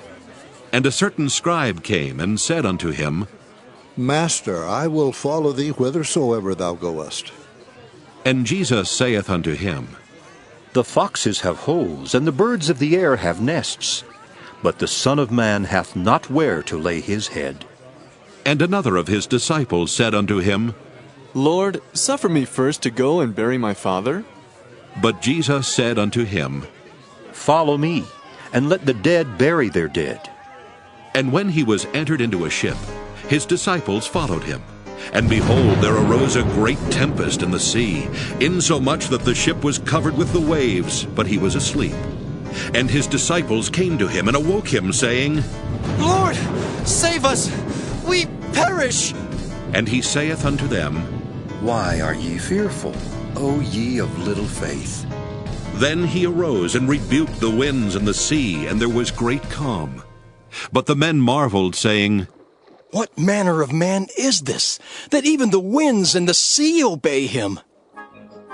And when he was come to the other side, into the country of the Gergesenes, there met him two possessed with devils, coming out of the tombs, exceeding fierce, so that no man might pass by that way. And behold, they cried out, saying, What have we to do with thee, Jesus, thou Son of God? Art thou come hither to torment us before the time? And there was a good way off from them an herd of many swine feeding. So the devils besought him, saying, If thou cast us out, suffer us to go away into the herd of swine. And he said unto them, Go. And when they were come out, they went into the herd of swine, and behold, the whole herd of swine ran violently down a steep place into the sea, and perished in the waters.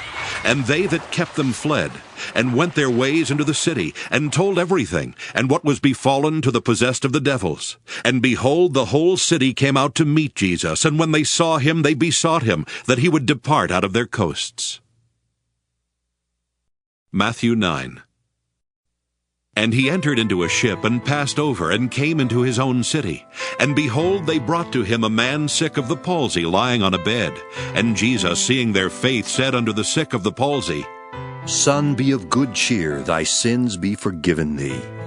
And behold, certain of the scribes said within themselves, This man blasphemeth.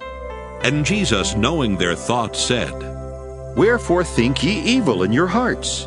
For whether is easier to say, Thy sins be forgiven thee, or to say, Arise and walk? But that ye may know that the Son of Man hath power on earth to forgive sins. Then saith he to the sick of the palsy, Arise, take up thy bed, and go unto thine house. And he arose and departed to his house. But when the multitude saw it, they marveled and glorified God, which had given such power unto men. And as Jesus passed forth from thence, he saw a man named Matthew sitting at the receipt of custom. And he saith unto him, Follow me. And he arose and followed him.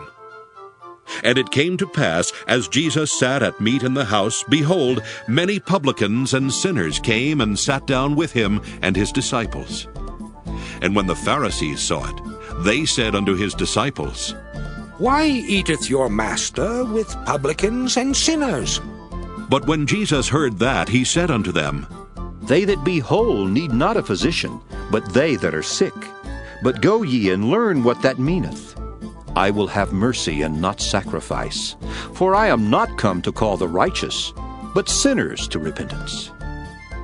Then came to him the disciples of John, saying, Why do we and the Pharisees fast oft, but thy disciples fast not? And Jesus said unto them, Can the children of the bride chamber mourn, as long as the bridegroom is with them? But the days will come, when the bridegroom shall be taken from them, and then shall they fast. No man putteth a piece of new cloth unto an old garment, for that which is put in to fill it up taketh from the garment, and the rent is made worse. Neither do men put new wine into old bottles, else the bottles break, and the wine runneth out, and the bottles perish. But they put new wine into new bottles, and both are preserved. While he spake these things unto them, behold, there came a certain ruler, and worshipped him, saying, My daughter is even now dead. But come and lay thy hand upon her, and she shall live. And Jesus arose and followed him, and so did his disciples. And behold, a woman which was diseased with an issue of blood 12 years came behind him, and touched the hem of his garment. For she said within herself, If I may but touch his garment, I shall be whole. But Jesus turned him about, and when he saw her, he said, Daughter, be of good comfort. Thy faith hath made thee whole. And the woman was made whole from that hour. And when Jesus came into the ruler's house, and saw the minstrels and the people making a noise, he said unto them, Give place, for the maid is not dead, but sleepeth. And they laughed him to scorn. But when the people were put forth, he went in, and took her by the hand, and the maid arose. And the fame hereof went abroad into all that land. And when Jesus departed thence, 2 blind men followed him, crying and saying, Thou Son of David, have mercy on us! And when he was come into the house, the blind men came to him, and Jesus saith unto them, Believe ye that I am able to do this? They said unto him, Yea, Lord. Then touched he their eyes, saying, According to your faith, be it unto you. And their eyes were opened. And Jesus straitly charged them, saying, See that no man know it. But they, when they were departed, spread abroad his fame in all that country. As they went out, behold, they brought to him a dumb man possessed with a devil. And when the devil was cast out, the dumb spake, and the multitudes marveled, saying, It was never so seen in Israel. But the Pharisees said, He casteth out devils through the prince of the devils. And Jesus went about all the cities and villages, teaching in their synagogues, and preaching the gospel of the kingdom, and healing every sickness and every disease among the people. But when he saw the multitudes, he was moved with compassion on them, because they fainted and were scattered abroad, as sheep having no shepherd. Then saith he unto his disciples, The harvest truly is plenteous, but the laborers are few. Pray ye therefore the Lord of the harvest, that he will send forth laborers into his harvest. Matthew 10. And when he had called unto him his 12 disciples, he gave them power against unclean spirits to cast them out, and to heal all manner of sickness and all manner of disease. Now the names of the 12 apostles are these: the first Simon, who was called Peter, and Andrew his brother, James the son of Zebedee, and John his brother, Philip and Bartholomew, Thomas and Matthew the publican, James the son of Alphaeus, and Lebbaeus, whose surname was Thaddeus, Simon the Canaanite, and Judas Iscariot, who also betrayed him. These 12 Jesus sent forth, and commanded them, saying, Go not into the way of the Gentiles, and into any city of the Samaritans enter ye not, but go rather to the lost sheep of the house of Israel. And as ye go, preach, saying, The kingdom of heaven is at hand. Heal the sick, cleanse the lepers, raise the dead, cast out devils. Freely ye have received, freely give. Provide neither gold nor silver nor brass in your purses, nor scrip for your journey, neither 2 coats, neither shoes, nor yet staves, for the workman is worthy of his meat. And into whatsoever city or town ye shall enter, inquire who in it is worthy, and there abide till ye go thence. And when ye come into a house, salute it. And if the house be worthy, let your peace come upon it. But if it be not worthy, let your peace return to you. And whosoever shall not receive you, nor hear your words, when ye depart out of that house or city, shake off the dust of your feet. Verily I say unto you, it shall be more tolerable for the land of Sodom and Gomorrah in the day of judgment than for that city. Behold, I send you forth as sheep in the midst of wolves. Be ye therefore wise as serpents, and harmless as doves. But beware of men, for they will deliver you up to the councils, and they will scourge you in their synagogues. And ye shall be brought before governors and kings for my sake, for a testimony against them and the Gentiles. But when they deliver you up, take no thought how or what ye shall speak, for it shall be given you in that same hour what ye shall speak. For it is not ye that speak, but the Spirit of your Father which speaketh in you. And the brother shall deliver up the brother to death, and the father the child, and the children shall rise up against their parents, and cause them to be put to death. And ye shall be hated of all men for my name's sake, but he that endureth to the end shall be saved. But when they persecute you in this city, flee ye into another. For verily I say unto you, ye shall not have gone over the cities of Israel till the Son of Man be come. The disciple is not above his master, nor the servant above his Lord. It is enough for the disciple that he be as his master, and the servant as his Lord. If they have called the master of the house Beelzebub, how much more shall they call them of his household? Fear them not, therefore, for there is nothing covered that shall not be revealed, and hid that shall not be known.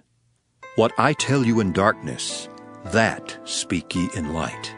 And what ye hear in the ear, that preach ye upon the housetops. And fear not them which kill the body, but are not able to kill the soul, but rather fear him which is able to destroy both soul and body in hell. Are not 2 sparrows sold for a farthing? And one of them shall not fall on the ground without your Father. But the very hairs of your head are all numbered. Fear ye not, therefore. Ye are of more value than many sparrows. Whosoever therefore shall confess me before men, him will I confess also before my Father which is in heaven. But whosoever shall deny me before men, him will I also deny before my Father which is in heaven. Think not that I am come to send peace on earth. I came not to send peace, but a sword. For I am come to set a man at variance against his father, and the daughter against her mother, and the daughter-in-law against her mother-in-law. And a man's foes shall be they of his own household. He that loveth father or mother more than me is not worthy of me. And he that loveth son or daughter more than me is not worthy of me. And he that taketh not his cross and followeth after me is not worthy of me. He that findeth his life shall lose it, and he that loseth his life for my sake shall find it. He that receiveth you receiveth me, and he that receiveth me receiveth him that sent me. He that receiveth a prophet in the name of a prophet shall receive a prophet's reward. And he that receiveth a righteous man in the name of a righteous man shall receive a righteous man's reward. And whosoever shall give to drink unto one of these little ones a cup of cold water, only in the name of a disciple, verily I say unto you, he shall in no wise lose his reward. Matthew 11. And it came to pass, when Jesus had made an end of commanding his 12 disciples, he departed thence to teach and to preach in their cities. Now when John had heard in the prison the works of Christ, he sent 2 of his disciples, and said unto him, Art thou he that should come, or do we look for another? Jesus answered, and said unto them, Go, and show John again those things which ye do hear and see. The blind receive their sight, and the lame walk, the lepers are cleansed, and the deaf hear, the dead are raised up, and the poor have the gospel preached to them. And blessed is he whosoever shall not be offended in me. And as they departed, Jesus began to say unto the multitudes concerning John, What went ye out into the wilderness to see? A reed shaken with the wind? But what went ye out for to see? A man clothed in soft raiment? Behold, they that wear soft clothing are in kings' houses. But what went ye out for to see? A prophet? Yea, I say unto you, and more than a prophet. For this is he of whom it is written, Behold, I send my messenger before thy face, which shall prepare thy way before thee. Verily I say unto you, among them that are born of women there hath not risen a greater than John the Baptist. Notwithstanding he that is least in the kingdom of heaven is greater than he. And from the days of John the Baptist until now, the kingdom of heaven suffereth violence, and the violent take it by force. For all the prophets and the law prophesied until John. And if ye will receive it, this is Elias, which was for to come. He that hath ears to hear, let him hear. But whereunto shall I liken this generation? It is like unto children sitting in the markets, and calling unto their fellows, and saying, We have piped unto you, and ye have not danced. We have mourned unto you, and ye have not lamented. For John came neither eating nor drinking, and they say he hath a devil. The Son of Man came eating and drinking, and they say, Behold, a man gluttonous, and a winebibber, a friend of publicans and sinners. But wisdom is justified of her children. Then began he to upbraid the cities wherein most of his mighty works were done, because they repented not. Woe unto thee, Chorazin! Woe unto thee, Bethsaida! For if the mighty works which were done in you had been done in Tyre and Sidon, they would have repented long ago in sackcloth and ashes. But I say unto you, it shall be more tolerable for Tyre and Sidon at the day of judgment than for you. And thou, Capernaum, which art exalted unto heaven, shalt be brought down to hell. For if the mighty works which have been done in thee have been done in Sodom, it would have remained until this day. But I say unto you, that it shall be more tolerable for the land of Sodom in the day of judgment than for thee. At that time Jesus answered and said, I thank thee, O Father, Lord of heaven and earth, because thou hast hid these things from the wise and prudent, and hast revealed them unto babes. Even so, Father, for so it seemed good in thy sight. All things are delivered unto me of my Father, and no man knoweth the Son but the Father, neither knoweth any man the Father save the Son, and he to whomsoever the Son will reveal him. Come unto me, all ye that labor and are heavy laden, and I will give you rest. Take my yoke upon you, and learn of me, for I am meek and lowly in heart, and ye shall find rest unto your souls. For my yoke is easy, and my burden is light. Matthew 12. At that time Jesus went on the Sabbath day through the corn, and his disciples were an hungered, and began to pluck the ears of corn and to eat. But when the Pharisees saw it, they said unto him, Behold, thy disciples do that which is not lawful to do upon the Sabbath day. But he said unto them, Have ye not read what David did when he was an hungered, and they that were with him? How he entered into the house of God, and did eat the showbread, which was not lawful for him to eat, neither for them which were with him, but only for the priests? Or have ye not read in the law, how that on the Sabbath days the priests in the temple profane the Sabbath, and are blameless? But I say unto you, that in this place is one greater than the temple. But if ye had known what this meaneth, I will have mercy and not sacrifice, ye would not have condemned the guiltless. For the Son of Man is Lord even of the Sabbath day. And when he was departed thence, he went into their synagogue. And behold, there was a man which had his hand withered. And they asked him, saying, Is it lawful to heal on the Sabbath days? That they might accuse him. And he said unto them, What man shall there be among you that shall have one sheep? And if it fall into a pit on the Sabbath day, will he not lay hold on it and lift it out? How much then is a man better than a sheep? Wherefore it is lawful to do well on the Sabbath days. Then saith he to the man, Stretch forth thine hand. And he stretched it forth, and it was restored whole, like as the other. Then the Pharisees went out and held a council against him, how they might destroy him. But when Jesus knew it, he withdrew himself from thence, and great multitudes followed him, and he healed them all, and charged them that they should not make him known, that it might be fulfilled which was spoken by Isaiah the prophet, saying, Behold my servant, whom I have chosen, my beloved, in whom my soul is well pleased. I will put my spirit upon him, and he shall show judgment to the Gentiles. He shall not strive nor cry, neither shall any man hear his voice in the streets. A bruised reed shall he not break, and smoking flax shall he not quench, till he send forth judgment unto victory. And in his name shall the Gentiles trust. Then was brought unto him one possessed with a devil, blind and dumb, and he healed him, insomuch that the blind and dumb both spake and saw. And all the people were amazed, and said, Is not this the son of David? But when the Pharisees heard it, they said, This fellow doth not cast out devils, but by Beelzebub, the prince of the devils. And Jesus knew their thoughts, and said unto them, Every kingdom divided against itself is brought to desolation, and every city or house divided against itself shall not stand. And if Satan cast out Satan, he is divided against himself. How shall then his kingdom stand? And if I, by Beelzebub, cast out devils, by whom do your children cast them out? Therefore, they shall be your judges.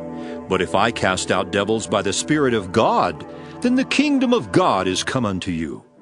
Or else, how can one enter into a strong man's house and spoil his goods, except he first bind the strong man?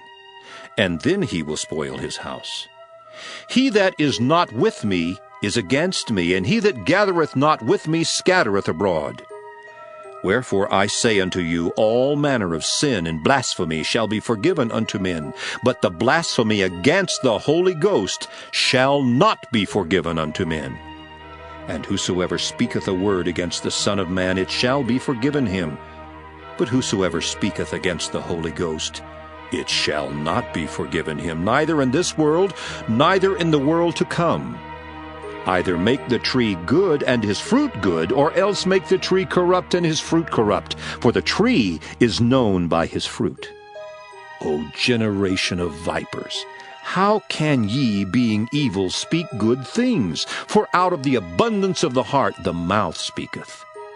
A good man out of the good treasure of the heart bringeth forth good things, and an evil man out of the evil treasure bringeth forth evil things.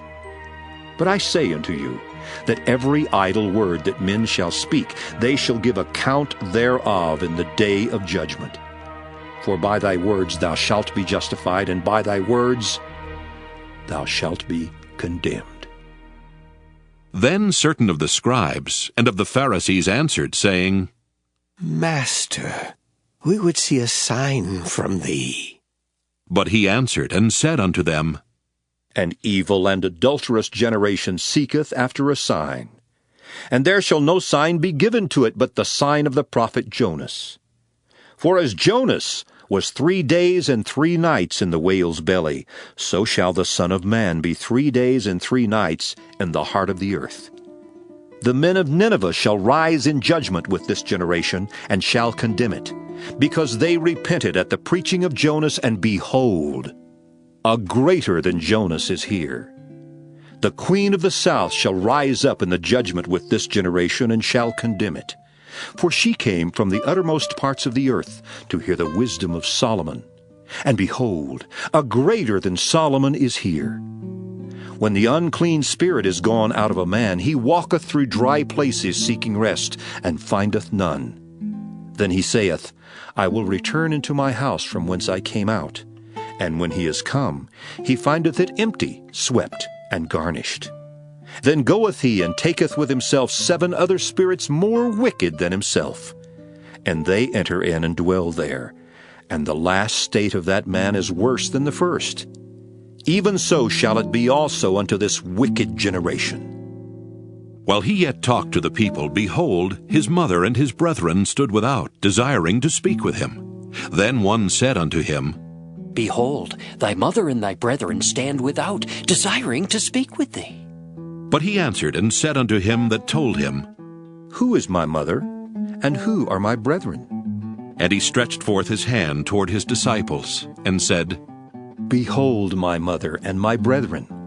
For whosoever shall do the will of my Father which is in heaven, the same is my brother and sister and mother. Matthew 13. The same day went Jesus out of the house, and sat by the seaside. And great multitudes were gathered together unto him, so that he went into a ship, and sat, and the whole multitude stood on the shore.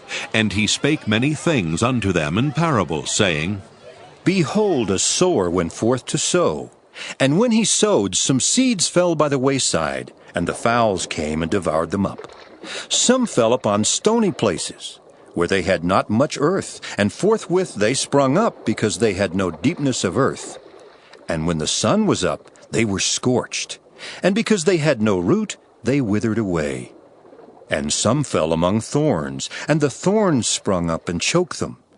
But other fell into good ground, and brought forth fruit, some 100-fold, some 60-fold, some 30-fold. Who hath ears to hear, let him hear. And the disciples came and said unto him, Why speakest thou unto them in parables?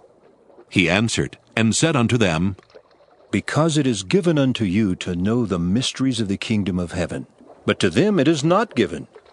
For whosoever hath, to him shall be given, and he shall have more abundance. But whosoever hath not, from him shall be taken away even that he hath. Therefore speak I to them in parables, because they seeing see not, and hearing they hear not, neither do they understand. And in them is fulfilled the prophecy of Isaiah, which saith, By hearing ye shall hear, and shall not understand, and seeing ye shall see, and shall not perceive. For this people's heart is waxed gross, and their ears are dull of hearing, and their eyes they have closed, lest at any time they shall see with their eyes, and hear with their ears, and should understand with their heart, and should be converted, and I should heal them. But blessed are your eyes, for they see, and your ears, for they hear. For verily I say unto you, that many prophets and righteous men have desired to see those things which ye see, and have not seen them, and to hear those things which ye hear, and have not heard them. Hear ye therefore the parable of the sower. When any one heareth the word of the kingdom, and understandeth it not, then cometh the wicked one, and catcheth away that which was sown in his heart. This is he which received seed by the wayside. But he that received the seed into stony places, the same is he that heareth the word, and anon with joy receiveth it. Yet hath he not root in himself, but dureth for a while. For when tribulation or persecution ariseth because of the word, by and by he is offended. He also that received seed among the thorns is he that heareth the word. And the care of this world and the deceitfulness of riches choke the word, and he becometh unfruitful.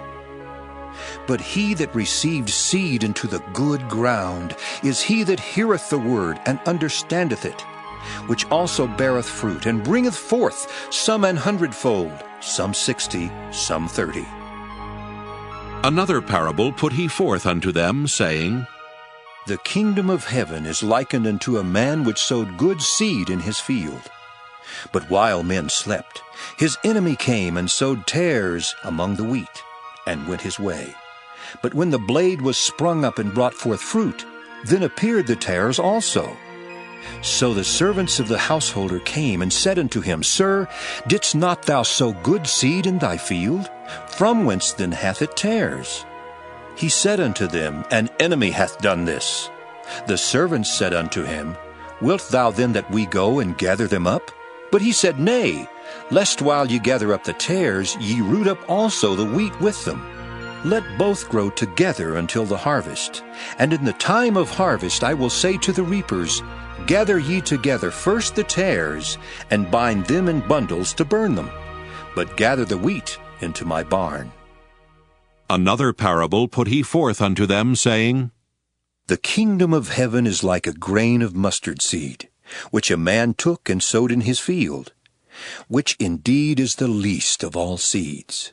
But when it is grown, it is the greatest among herbs, and becometh a tree, so that the birds of the air come and lodge in the branches thereof. Another parable spake he unto them. The kingdom of heaven is like unto leaven, which a woman took and hid in 3 measures of meal, till the whole was leavened. All these things spake Jesus unto the multitude in parables, and without a parable spake he not unto them, that it might be fulfilled which was spoken by the prophet, saying, I will open my mouth in parables. I will utter things which have been kept secret from the foundation of the world. Then Jesus sent the multitude away, and went into the house, and his disciples came unto him, saying, Declare unto us the parable of the tares of the field. He answered, and said unto them, He that soweth the good seed is the Son of Man. The field is the world. The good seed are the children of the kingdom, but the tares are the children of the wicked one. The enemy that sowed them is the devil. The harvest is the end of the world, and the reapers are the angels. As therefore the tares are gathered and burned in the fire, so shall it be in the end of this world. The Son of Man shall send forth his angels, and they shall gather out of his kingdom all things that offend, and them which do iniquity, and shall cast them into a furnace of fire. There shall be wailing and gnashing of teeth. Then shall the righteous shine forth as the sun in the kingdom of their Father. Who hath ears to hear, let him hear. Again, the kingdom of heaven is like unto treasure hid in a field, the which when a man hath found, he hideth, and for joy thereof goeth and selleth all that he hath, and buyeth that field.